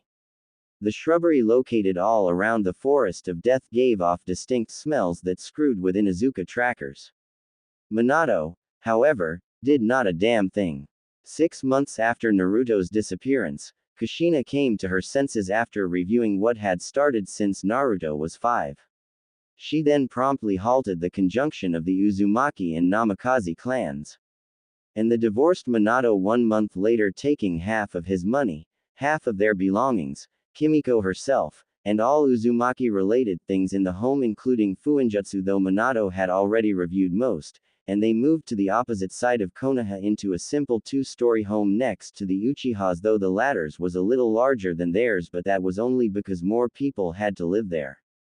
And Minato couldn't say a damn thing because the newly proclaimed Uzumaki clan was under the Uchiha clan protection along with Inuzuka, so Minato couldn't touch them. And Kushina still didn't know why Minato would do that, but she would figure it out one day. When Naruto returned, he was much, much colder. He never referred to anyone with chan, ne, ni, or kun. He simply referred to them with their last name or first name with san, depending on his mood. The only people he showed remote affection to were the Sarutobis. Naruto was angry at Kushina because she wouldn't speak up, and angry asked Kimiko for not speaking out against Minato. He suffered because of their gutlessness and they both accepted that. They simply wanted their brother and son back. Back to more pressing matters. Naruto entered the classroom clothed in black shinobi pants, black boot-like sandals, black gloves, and a long-sleeve shirt with the sleeves rolled up to about mid-forearm. He also had a tanto strapped to his back thanks to Shisui giving it to him when he returned. Naruto's physical appearance was the most handsome face that any woman, even Kimiko herself, would say. He was downright gorgeous. Naruto didn't get his looks from his father. Kimiko actually didn't know where he got his looks, while Kimiko got her looks from her father, spiky hair, and mother, roundish face. Naruto also had long, black hair with streaks of black in it that ended at his lower back. Naruto, you're late, again, Iruka said to the blonde, slightly irritated at him for constantly being late, but yet the boy always slept in class, was late, but he was rookie of the year and has excellent grades. I am sorry, Yumino-sensei, I was up late last night training. My apologies. Naruto bowed slightly to the instructor. Alright, Naruto Uzumaki Namikaze is here. He paused as he looked into the furious eyes of Naruto. Alright, just Naruto, he said as he put down his clipboard after marking Naruto's name from absent to tardy. Naruto sat in the very top of the room with his tanto on his desk and with his arms crossed. There was also no one in the desk beside him. He leaned back and fell into the land of dreams 2 minutes later, but no one noticed. Iruka did but didn't antagonize the genius because he knew no matter how much Naruto slept, he would make near-perfect scores on the next test. Sasuke, Kiba, Hana, and Kimiko averted their eyes from Iruka to Naruto and they all frowned. Where did the old Naruto go? Why are near, Kiri, brother? Naruto asked the slightly older Uchiha standing in front of him, simply gazing at the clouds. Maybe because we can. Black Zetsu retorted sarcastically with a smirk while Naruto remained unfazed and impassive. The four of them were currently near Kurigakure, in a training ground to be more precise. They were in a clearing with a path adjacent to them that most likely led to the village. I think Naruto-sama is trying to be sentimental. These could be his last friendly moments with his brother, White Zetsu said, making Black Zetsu roll his yellow eyes. Do you remember those times after I unlocked my Mangekyo that I would leave Kamui for a certain amount of time and come back? Obito asked, making Naruto nod. Their Mizukage is the three tails and I have been controlling him to exterminate anyone with a bloodline for 7 years. I am merely going back to my job.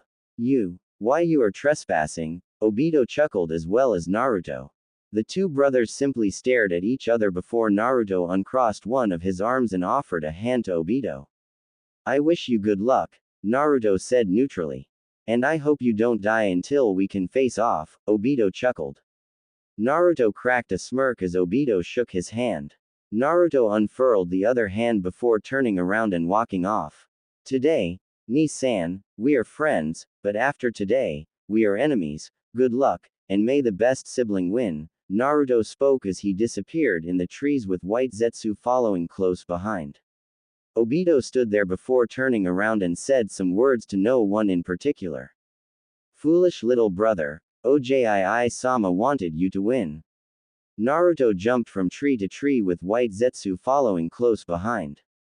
The two were currently jumping over a swamp with the trees being over 50 yards high. One misstep and one would plummet to the quicksand under the water below.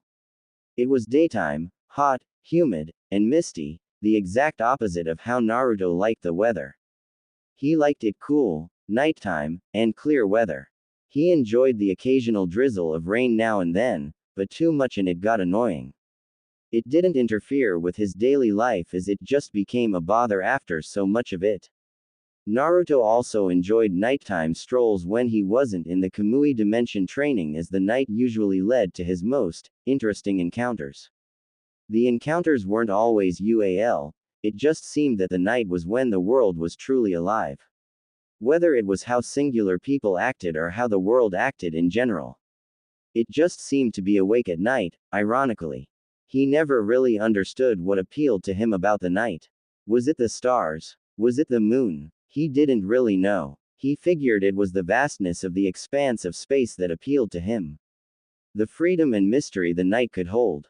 People were often afraid of the night because of what they couldn't see, what they couldn't expect, what they couldn't observe from afar and then react to. It was sort of like him in a way. One glance and he was a 15-year-old in crimson armor, another and he would be holding his sickle to your throat.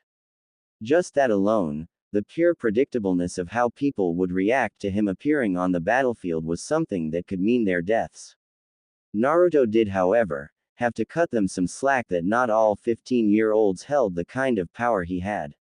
And he would have more when he received the memories from the blood clone. A possible 15 years of knowledge from the professor himself excited Naruto somewhat. Naruto was curious as to how his clone grew up with a mother, father, sister and had already made plans to not interact with anyone when he got to Konoha. He would simply go to where his grandfather specified, which was to go to the Sarutobi compound, and meet with Hiruzen. It could possibly lead to consequences if it was discovered by anyone other than the Sandaime that there were two Narutos, and it would mean big trouble for his plan. Naruto then thought about Konoha, the place where he would undoubtedly be spending most of his time for the foreseeable future. He reeled in disgust at the place. Learning about Konoha from someone else's point of view, and you tend to just shake your head in shame at the place.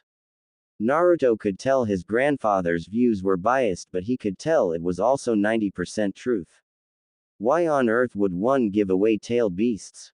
To appease other villages. Ludicrous. Hashirama could have easily built an empire being in control of them, but he just had to be on somewhat of a level playing field with the other villages. The first Hokage truly was stupid. The second Hokage abandoned the place of his other clan's birth, Uzushiogakure.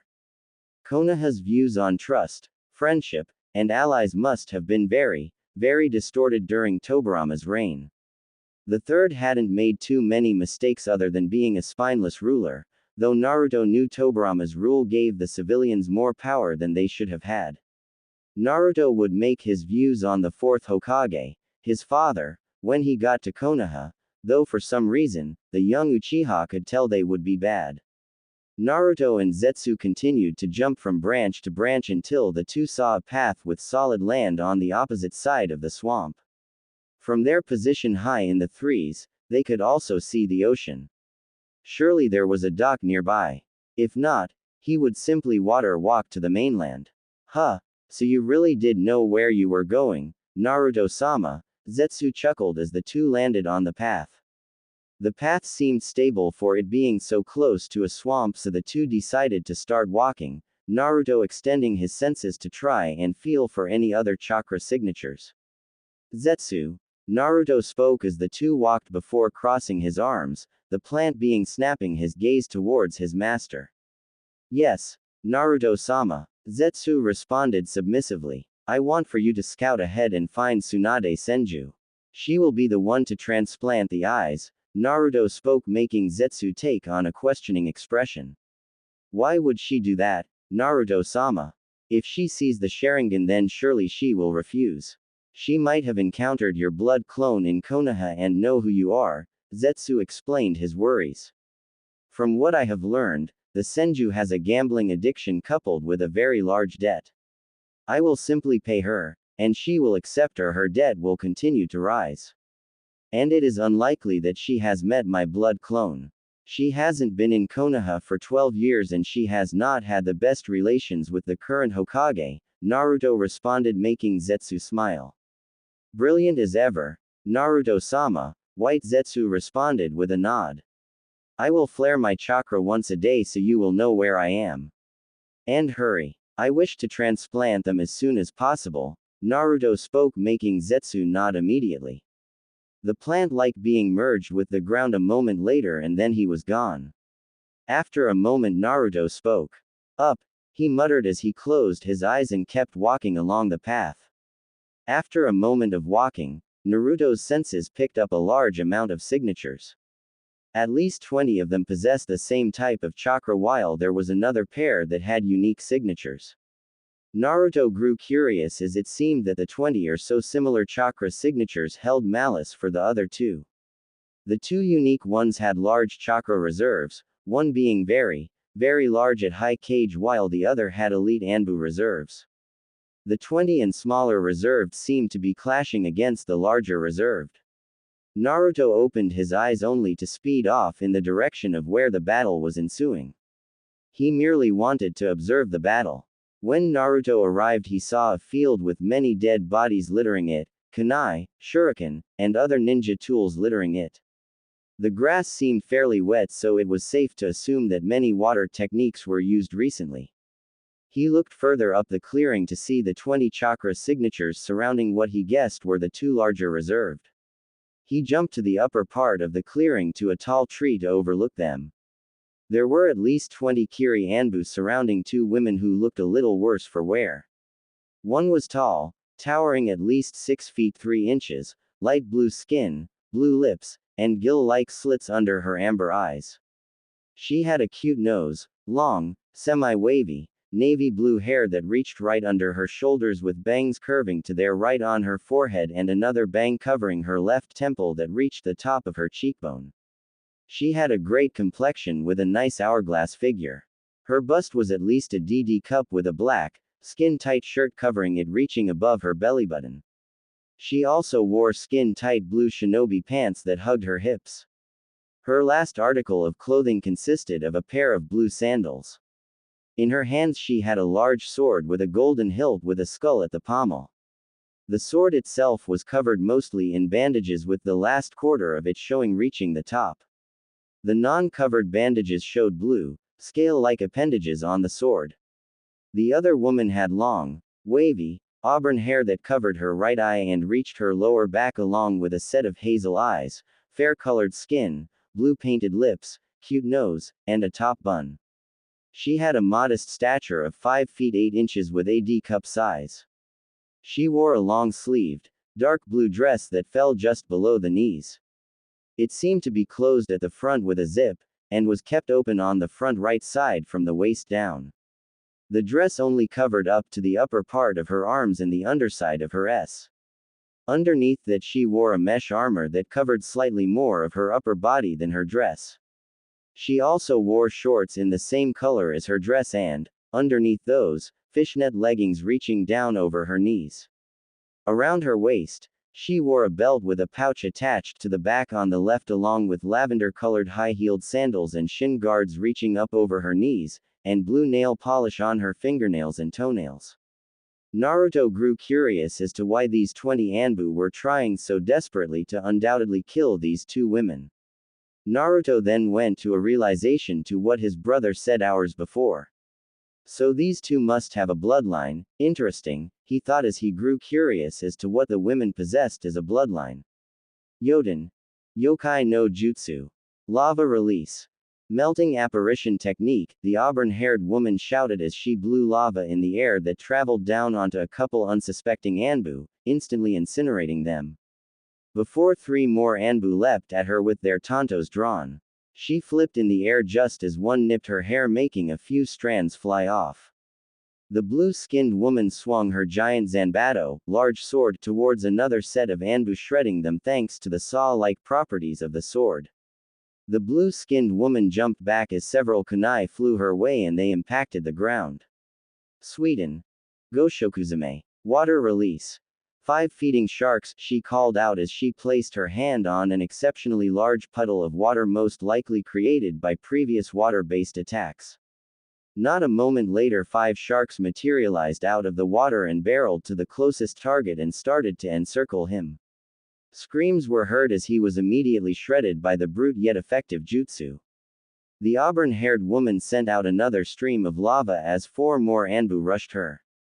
Die, bloodline scum. One shouted as he phased out of existence with a puff of smoke signifying he disappeared in a shunshin. The woman's lava impacted 2 Anbu effectively decommissioning them while the third jumped out of the way before launching a Fuma shuriken at her. She ducked under the chunk of metal before delivering a devastating kick to an Anbu in the leg, snapping it before she shoved a kunai she had in her pouch through the bottom of his chin. She smirked in victory just as the other Anbu that was left earlier jumped out of a nearby tree with Nodashi in hand, bringing it in a downward motion on top of her.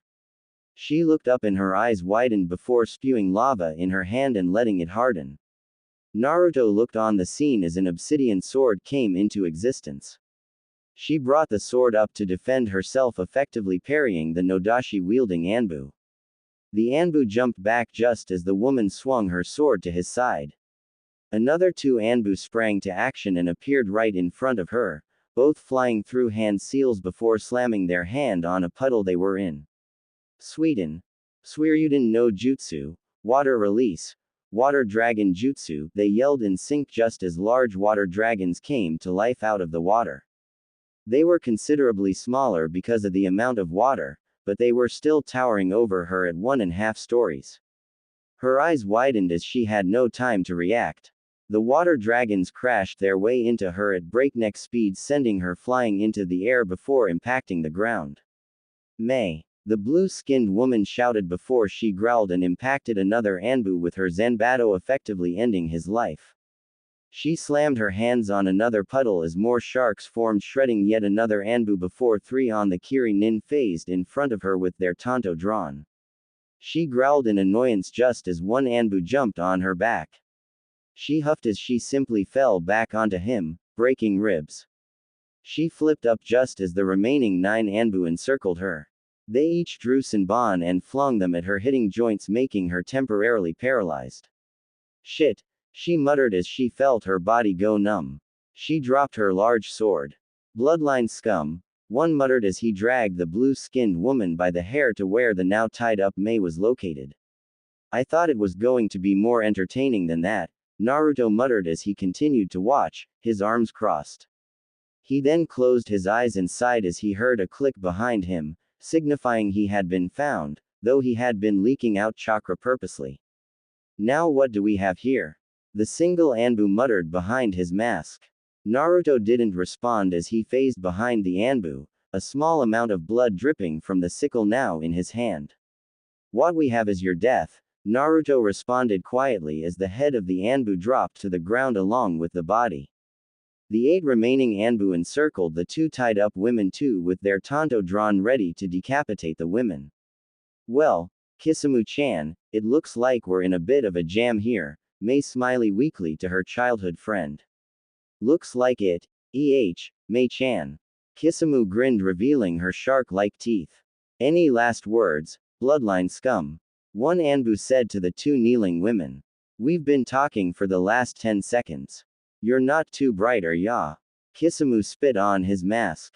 You wretch. I'll have to take then baths just to get your bloodline filth off of me. He yelled at her before slapping her across the face. Don't you touch her. Mei yelled while her chakra suppression seal burned on her back, signifying she was trying to use chakra at the moment. And what are you going to do about it, whore? The other Anbu said. Mei growled just as an Anbu making up the circle outside them yelled out something. Taicho, Captain. One of ours just fell out of a tree headless. The Anbu yelled, making the captain's eyes widen. Someone else is here. Get prepared. He yelled just as a sickle with a chain attached to it appeared next to his neck. One slight jerking motion later and he was kneeling and his head was on the ground. Wah! Another yelled out just as a chakra disruption blade found itself in his heart. He looked down at it before raising his hands to try and remove it. Blood gurgled out of his mask before he fell to the ground, dead. Where is he? I can't sense him. One yelled as the other 5 Anbu scanned the area as well. What they got was a chuckle in return. They each turned around as well as the 2 prisoners to see a handsome blonde man dressed in crimson armor with sickle in hand and gunbai in the other. The gunbai was black in color with 2 sets of 3 red tomo on both sections of it. It also had a black chain extending from it to in the blonde man's sleeve. You killed Taicho. One yelled as he charged the blonde man. Naruto merely shifted his gaze to the right of him to see the Anbu charging him. He rolled his eyes as the tanto the Anbu had phased through him. The Anbu looked at his hands and sword to not see any blood. How? He was cut off as a sickle embedded itself in his back. Pitiful. Naruto spoke. Anbu are weak just as expected. The remaining 5 Anbu looked at each other before 3 phased out of existence with puffs of smoke in their wake. Suiryuden no Jutsu. Naruto heard 2 voice yell behind him to see 2 one-story and half-tall water dragons rocketing towards him. Naruto turned on heel before swinging his gunbai at the 2 water dragons, repelling them both, thus turning them into large quantities of water.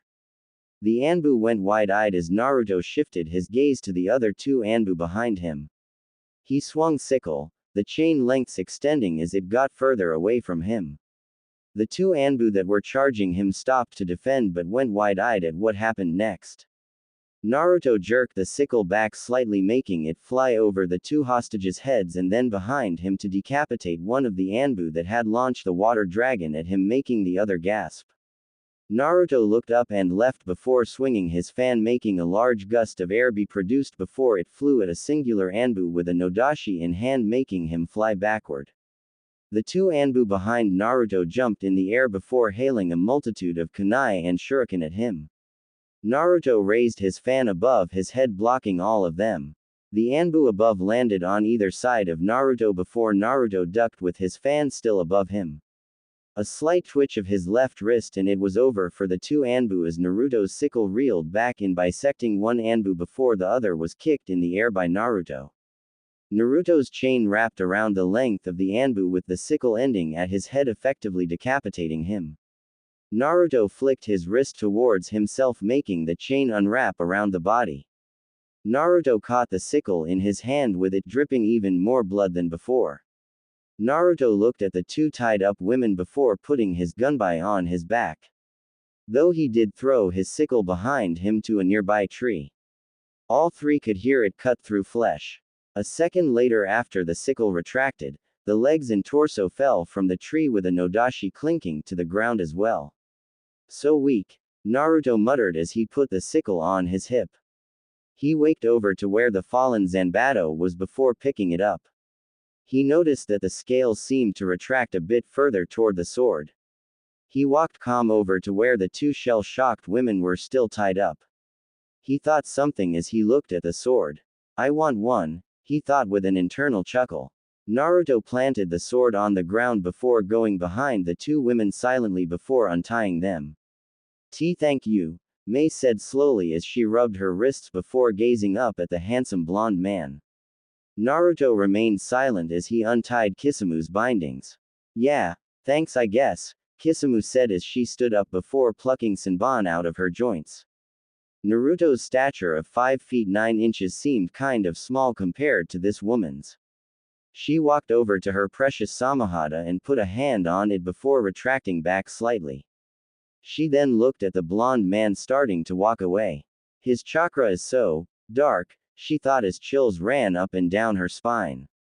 Wait. Mei called out, making the blonde man stop. Can we at least know your name? She asked. My name is none of your concern, Naruto replied. Aren't you just a ray of sunshine? Kisamu said, making Naruto roll his eyes before resuming to walk. Damn it. Wait, Mei said as she grabbed onto his sleeve. Before she could even register it, Naruto had his sickle at her throat. Don't touch me, he said simply while she just looked him wide-eyed. Kisamu tensed as she looked at him. Naruto retracted his sickle before crossing his arms. What do you want? He asked. I want you to train us. She blurted out, making his raise an eyebrow and for Kisamu to drop her jaw. You can't be serious, Mei-chan. She yelled. Naruto ignored the 21-year-old blue-haired woman before looking directly at the 20-year-old Mei. Why would I want to train you? Because you're strong. You took care of those Anbu like it was nothing. She responded adamantly. If I'm strong, then that makes you weak, Naruto responded, hoping to dissuade her. She was getting very annoying and he was on a schedule. Hey, asshole, shut up, Kisamu started but was cut off. Yes, we're weak. But we want to be strong, so can you please train us? She asked pleadingly. Kisamu looked at Mei with wide eyes. Naruto looked at her for a moment before asking her another question. What would you do with the strength I could give you? He asked her. We would come back here and help fight with the bloodline rebels, she responded immediately. She was very firm in her belief that it was her duty to help the other bloodline rebels fight to overthrow the current Mizukage. Come here, Naruto said impassively as he looked at Kisamu with a lazy, half-lidded gaze. She tached before situating Samahata on her back. She then walked over to Naruto and Mei before crossing her arms. Why do you fight for those that have bloodlines? He asked both of them. Because the Mizukage hates bloodlines and we have bloodlines. That's why, Kisamu said with an even gaze. After a moment Naruto spoke. Is that all? He said, making their eyes widen. What's that supposed to mean? It was Mei's turn to make an outburst. What I mean, is that all? Here's an example. Did he kill your family? Did his troops? They shook their heads no. Did he rape you personally or did his troops? Again, no. Did he steal from you? No. Did he do anything aside from try to kill you? Nope. Then what are your reasons? He asked. What do you mean reason? His troops tried to kill us. Kisamu shouted. And people try to kill me a majority of the time. It doesn't mean I try to fight them just because I feel like I have a duty to, Naruto said as he closed his eyes. Kisamu and Mei stood in silence for a few minutes. Then where will we go?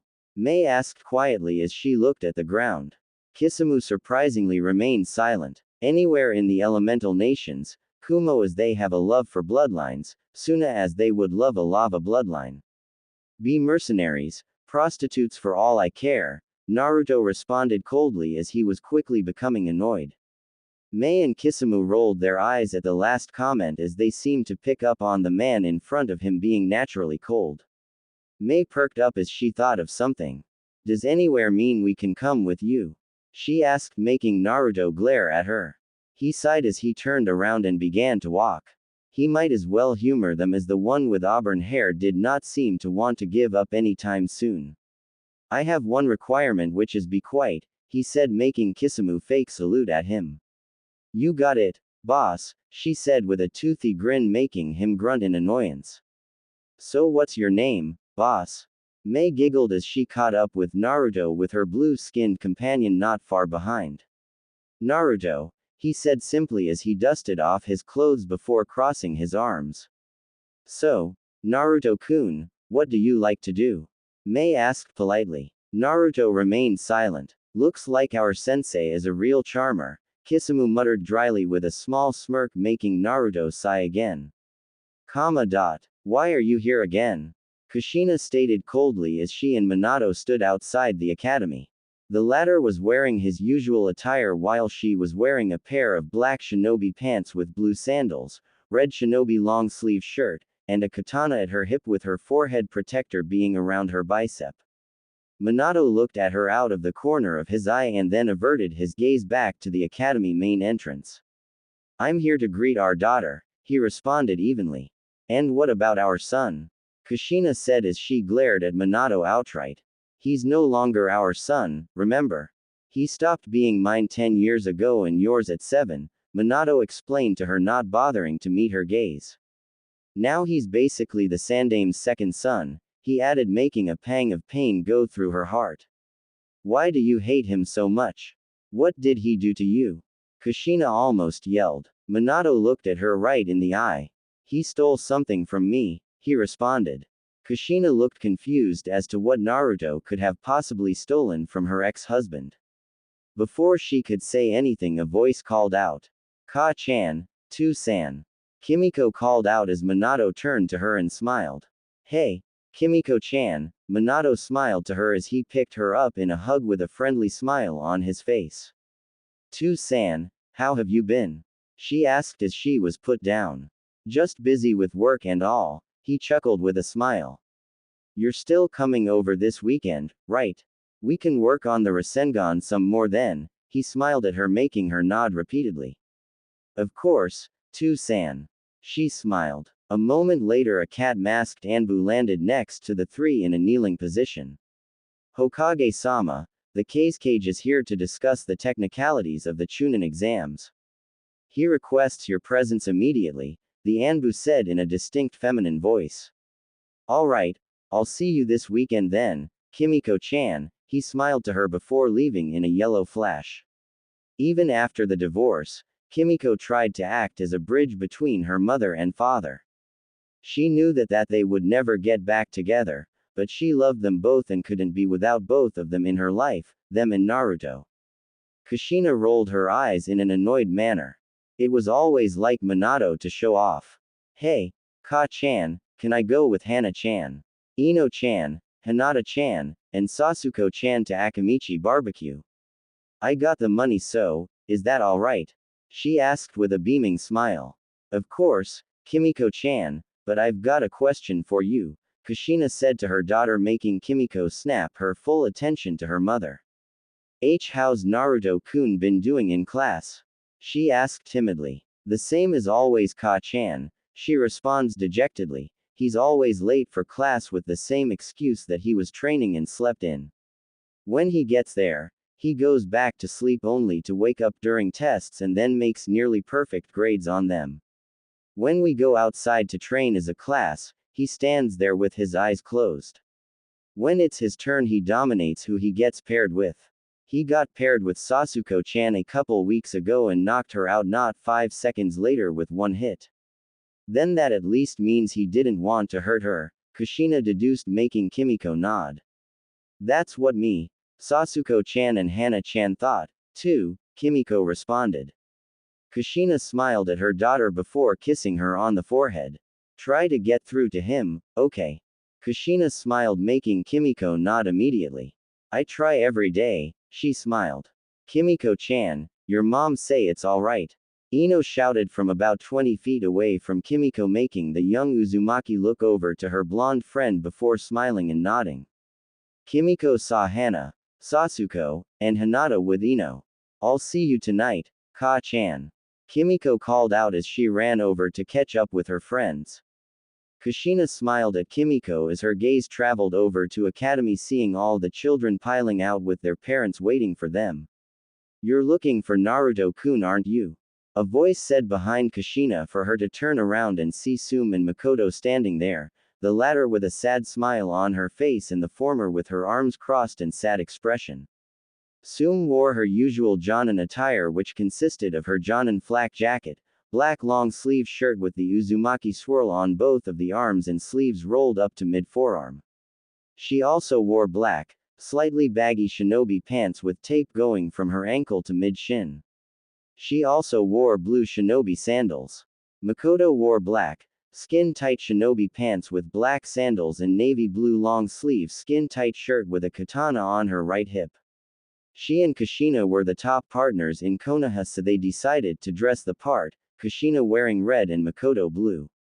Yeah, I guess I am, Kushina chuckled with a sheepish smile on her face. Did you kids say anything about Naruto when you asked? She asked. What did Kimiko-chan say? Sume asked as she wanted to compare what Kiba and Hana said first. She said that he comes to class late every other day with the excuse that he was training late and overslept. He sleeps during class and only wakes up for tests and to go outside for some exercises. When they spar, he demolishes his opponents, Kushina said, making Makoto chuckle at the last part. Sasuko-chan's been pushing herself every day after that, she said, making the three women chuckle. That's basically what Kiba and Hana said, Sume responded. Same with Sasuko, Makoto muttered. The three were silent before Sume's sharp eyesight caught a window opening on the side of the academy before seeing Naruto jump out of it onto a nearby branch. Why'd he jump out of the window? Sume asked herself. Thought Makoto and Kushina caught it. What do you mean? They asked in tandem. Naruto. He just jumped out of the window and then into the forest, Sume responded as she jumped to a nearby tree just outside the window with Kushina and Makoto following. Their eyes widened as they saw one of the academy teachers, Suzume, bared out on her desk, her hair a mess, glasses off, pants off and shirt to either side exposing her ass. It was obvious that she had just had, as Sume could smell the musk. She was clearly panting and one could see her snatch with neatly trimmed black hair above it with semen leaking from it. Kushina, Makoto and Sume were each blushing madly as it was obvious Naruto had just had with one of his teachers. That hussy. I should get a lawyer on her for defiling a child, my child. Kushina sputtered in outrage. As much as I would love for you to do that, Kushina, you can't do that, neither you nor Minato or his guardians anymore, and Sandaime-sama would just give Naruto a pat on the wrist if we took this to him. Only he can press charges, and once he sees that Naruto consented, he won't punish him, Makoto said as she averted her eyes from the scene. Kushina sighed as it was true. Only the clan heads and the Hokage knew about Naruto's secret induction into the Sarutobi clan after he returned from the Forest of Death. As much as she and Minato wanted to argue, Hiruzen would ruin their reputations by charges of child neglect if they didn't let him be inducted. The part about the threat was behind closed doors, of course, but Makoto and Sume knew, but they didn't blame Kushina. I just hope he's being safe in all this, Kushina muttered as Sume patted her on the back. It's alright, Kushina-chan, and hey, maybe I'll try him out one day, she cackled with a wink, making Kushina sputter. He's obviously good at it if he can make a woman look like that, she said as they looked at the exhausted and panting Suzume. Kushina grumbled as she blushed at the thought of Naruto making Sume howl and moan his name. Naruto was very handsome and he looked to be good in bed, desk bad Kushina. She scolded herself in the end. While you two are conversing on Kushina's child's life, I'm going to try and find Naruto. Makoto rolled her eyes as she jumped to another tree in the direction Naruto was heading. Sume cackled while Kushina huffed before they followed Makoto also. With Naruto. Naruto sighed as he thought of his evasion and stealth skills. They obviously needed work if he didn't see his birth mother and her friends there. He picked them up as soon as he entered the woods by the academy. He sat on a hill with one leg hanging from it and the other one brought up and cupped around his arms, knee at his chin, simply thinking. This was his favorite place to think as it was the only place aside from the Hokage monuments that peered over the village walls. He often thought about the day's events or how hollow he felt inside. It was like he was missing something. He couldn't think of anything he was missing. He didn't desire a relationship with a woman. He didn't desire acceptance. He didn't desire anything. He knew it wasn't his hormones as he kept them sated with. He was content with what he had, which was a mother or grandmother figure, a father or grandfather figure, a sibling and friend he found in Asuma. He didn't want to rekindle his old relationship with his friends and blood family. Did he desire to be stronger? Of course, but he knew that wasn't it. He was snatched from his thoughts as his ear twitched as he heard a rustling behind him. He didn't look behind him because he knew it was his birth mother, Sume, and Makoto. How may I help you today, Uzumaki-san, Inuzuka-san, and Uchiha-san? Naruto asked casually as he let his other leg hang off the cliff before putting his arms behind him to support him. He had long laid his tanto beside him so it wouldn't be awkward sitting down. Kushina visibly flinched as she heard him call her, Uzumaki-san. Makoto rubbed her back soothingly as the three of them came into full view to see Naruto with his long mane of hair swaying with the wing atop the large hill. Sume and Makoto were faring no better as they heard him say that to them. They inwardly smiled as they remembered the boy who called them, Makoto-chan, and Sume-chan. Now it was replaced with someone with a much colder heart. How was your day at school, Naruto-kun? Kushina smiled shyly as she gazed at the back of his head. Naruto didn't respond. I hope it was good. Kimiko-chan and I are doing well at home. She just finished her second pathway on Uzumaki Kenjutsu. She stopped immediately as she saw Naruto turn his head to where his left eye was visible and looking at her directly. She remembered when Naruto asked her when he was 7 to train with Kimiko in Kenjutsu, but Minato had quickly averted her that the stress relief aspect of training with your sword could also help even out emotions. Makoto and Sume saw how Naruto reacted when Kushina mentioned the Kenjutsu and frowned as they remembered Naruto talking to them about that particular event. After a minute, Kushina decides to speak again. Naruto-kun, we know what you did earlier to the teacher, she said, hoping to draw out at least some emotion from him. Yes, and? He asked her as he continued to gaze out over the forest below. It's wrong and you shouldn't be having at your age, Kushina berated him, making him chuckle. Now, you want to become my mother? He responded evenly, making her eyes widen. I was your mother. Kushina yelled back as her eyes began to water. Yes, a mother who put the needs of her daughter and happiness of her now ex-husband in front of her son. A mother who was too much of a coward to stand up for said son, Naruto responded to her. Makoto and Sume wanted to protest, but Naruto seemed to have prepared for this moment with facts so they couldn't argue. Kushina cried silently as both Sume and Makoto put comforting hands on her shoulders. Naruto then spoke up as he stood up before crossing his arms to look at the late afternoon sun. Does Kimiko-san know? Naruto asked her, though all three older women rose an eyebrow. Know what? Naruto-kun? She asked as she wiped her eyes. About the Kyuubi sealed inside her gut, he asked her as he turned on heel to see each of them wide-eyed. I meditate daily and not once have I found a shred of the Kyuubi's existence. I've meditated so much that I've even developed a mindscape to where I can access all of my memories. I've read Mito-sama's notes on how she visited the Kyuubi during its imprisonment inside of her. And I have also traveled my mindscape and have not found the 9 tails. It seems my father, He spat out the word like it was acid, wanted a scapegoat so Kimiko-san could live a peaceful life, he finished. Naruto-kun, you're not going to tell the villagers, are you? Makoto asked the blonde-haired boy. No, man, in front of her.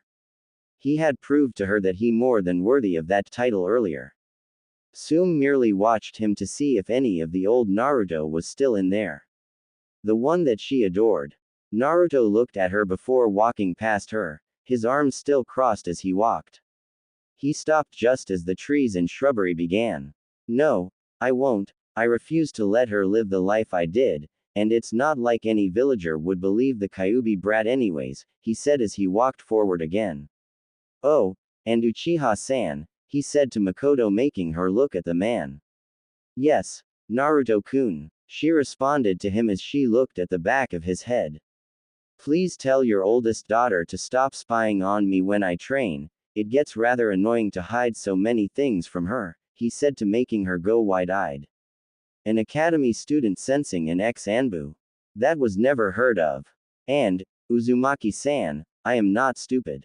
I perform an anti-impregnation jutsu after every time I have, he told her before he disappeared in a smokeless shunshin. A moment later Kushina fell to the ground weeping as both Makoto and Sume knelt down beside her. Damn you, Minato, damn you. This is all your fault. She yelled as she slammed her fists on the ground repeatedly.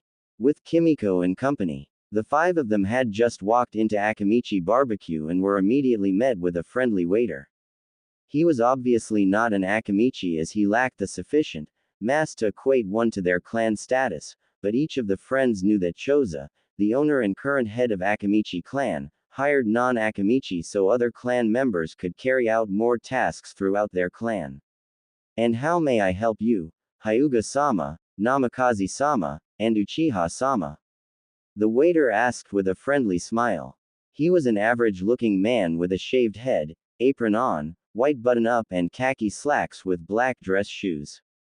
Hana and Ino rolled their eyes at how they weren't addressed but waved it off. Ah, yes, seats for 5 please. Kimiko asked while the waiter immediately nodded before getting 5 menus. He then led the 5 women to a booth with a window. The waiter left only to be replaced with a good-looking woman. She looked to be in her early 20s. She had black hair tied in a ponytail, black apron on, white t-shirt, and blue jean pants. She wore a pair of black tennis shoes and also sported a $1 million smile. What may I get you girls? She asked with a smile as she pulled out a notepad and pen. Soda. Ino responded. Soda. Kimiko said. Water, Hinata chimed. Soda. Sasuko said. Water. Hana voiced her option.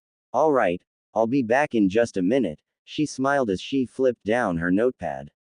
So, what do you guys want to talk about? Hana said as she intertwined her fingers and put her elbows on the table. How about boys? Ino said with a grin making Hinata, eep. Alright then, which boy, Ino-chan? Kimiko grinned just as the waitress returned with their drinks before scurrying off to tend to other customers. How about your hottie of a brother, Kimiko-chan? Ino grinned again while Hana, Sasuko, and Kimiko herself did a spit take. Hinata just eeped again as she sunk into the seat. What? Kimiko asked with a blush.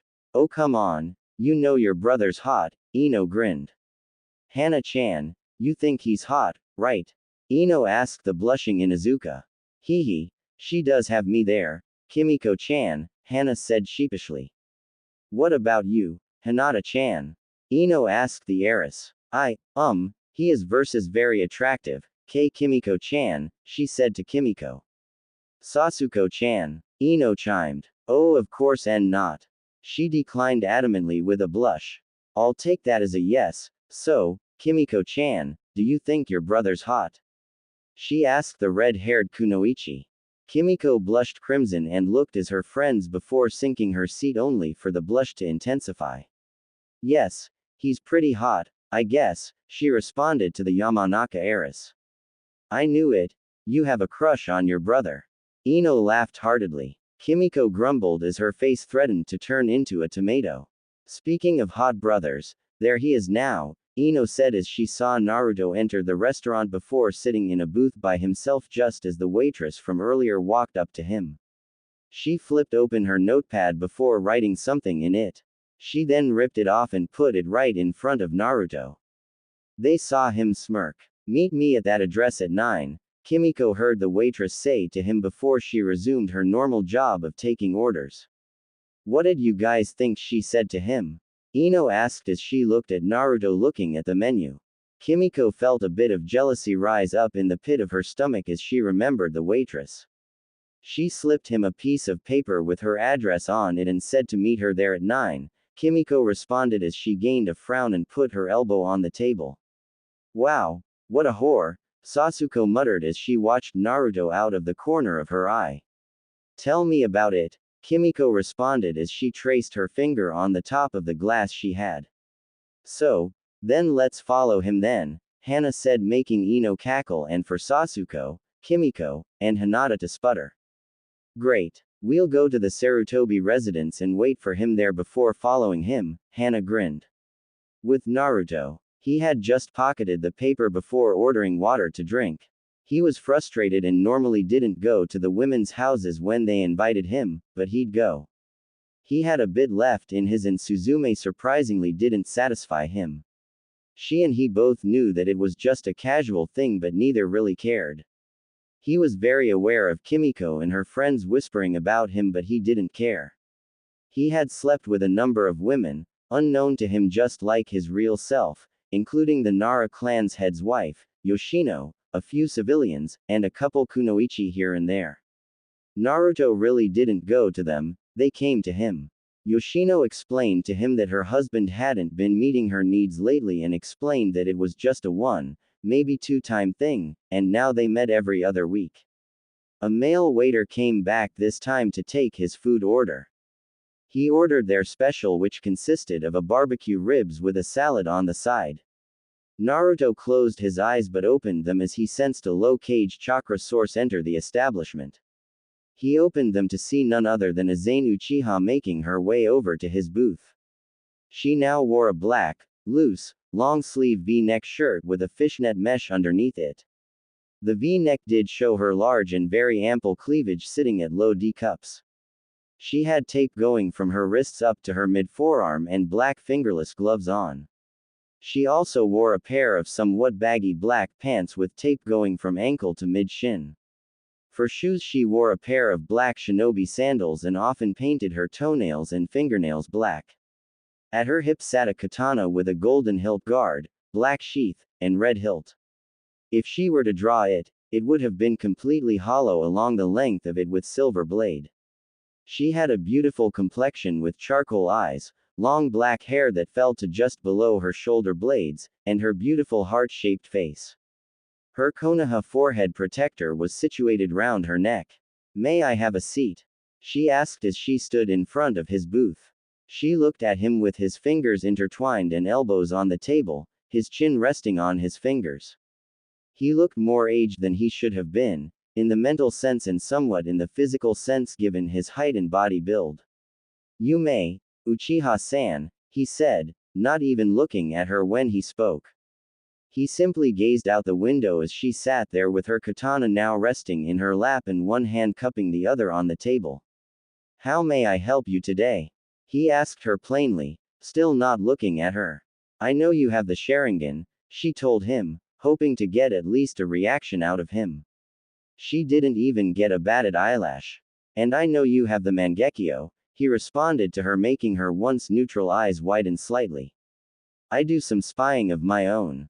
You need to work on your sensing skills or I'm just getting that good, he told her impassively as he continued to look out the window. When did you get the Sharingan? She asked him after a while. The night when I disappeared, he told her. Yes, the emotional trauma would have caused that. Does your family have any Uchiha relatives? She asked him. That was the first thing I did when I got back from the Forest of Death. Minato was given up at an orphanage at the age of 1, so it is likely either my paternal grandmother or grandfather was an Uchiha, and then he or she sealed his Sharingan. Kushina is out of the question as her listed relatives go back generations, he quickly deduced. He is quite the genius as I came to the same conclusion, Azane thought. She looked at Naruto. Are you going to tell anyone?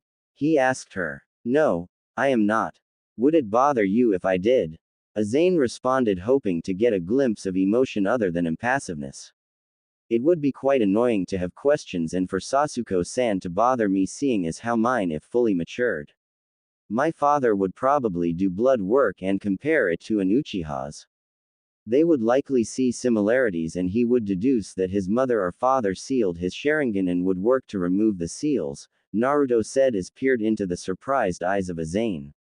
He truly is a genius, she trailed off. If that is all, my meal is here, he told her, making her nod her head. Good day, Naruto-kun, she said as he spared her a glance before he began to eat. She sighed internally as she walked out of the restaurant. With Kimiko. Why was your sister over there, Sasuke-chan? Ino asked the eating Uchiha. She talks to Naruto every now and then, so it isn't strange. You have any idea what they were talking about, Kimiko-chan? She looked pretty serious, Sasuke asked the eating redhead. Kimiko shook her head no, making Sasuke her teeth in annoyance. It's not our business to know anyways, Kimiko said innocently while Hana, Ino, and Sasuke gave her deadpan expressions. Why you did listen in on him when the waitress was talking to him, Kimiko-chan, Hinata told her, making her whistle innocently. Aha, Kimiko-chan's jealous. Ino cackled, making Kimiko spit her food onto Sasuke. The former gained a sheepish expression as the latter's eye twitched. Hana howled in laughter while Ino cackled madly, with Hinata giggling slightly. Hee, sorry, Kimiko said as she rubbed the back of her head. One day later. Are we there, yet? Kisamu complained as she, Naruto, Mei, and the newly arrived White Zetsu walked along a path. Yeah, are we there yet? Mei pouted. Does the goddamn map say we're there yet? No. Now shut up. White Zetsu shouted as Kisamu and Mei gained sheepish expressions. Zetsu looked back at the close-eyed and cross-armed Naruto before chuckling sheepishly. Sorry, Naruto-sama, he chuckled. I guess they don't know how far away Yugakure is, he said. Naruto merely spared him a glance before closing his eyes. He then looked back at the smiling and laughing Kisamu and Mei. He sighed internally. It was going to be a long walk.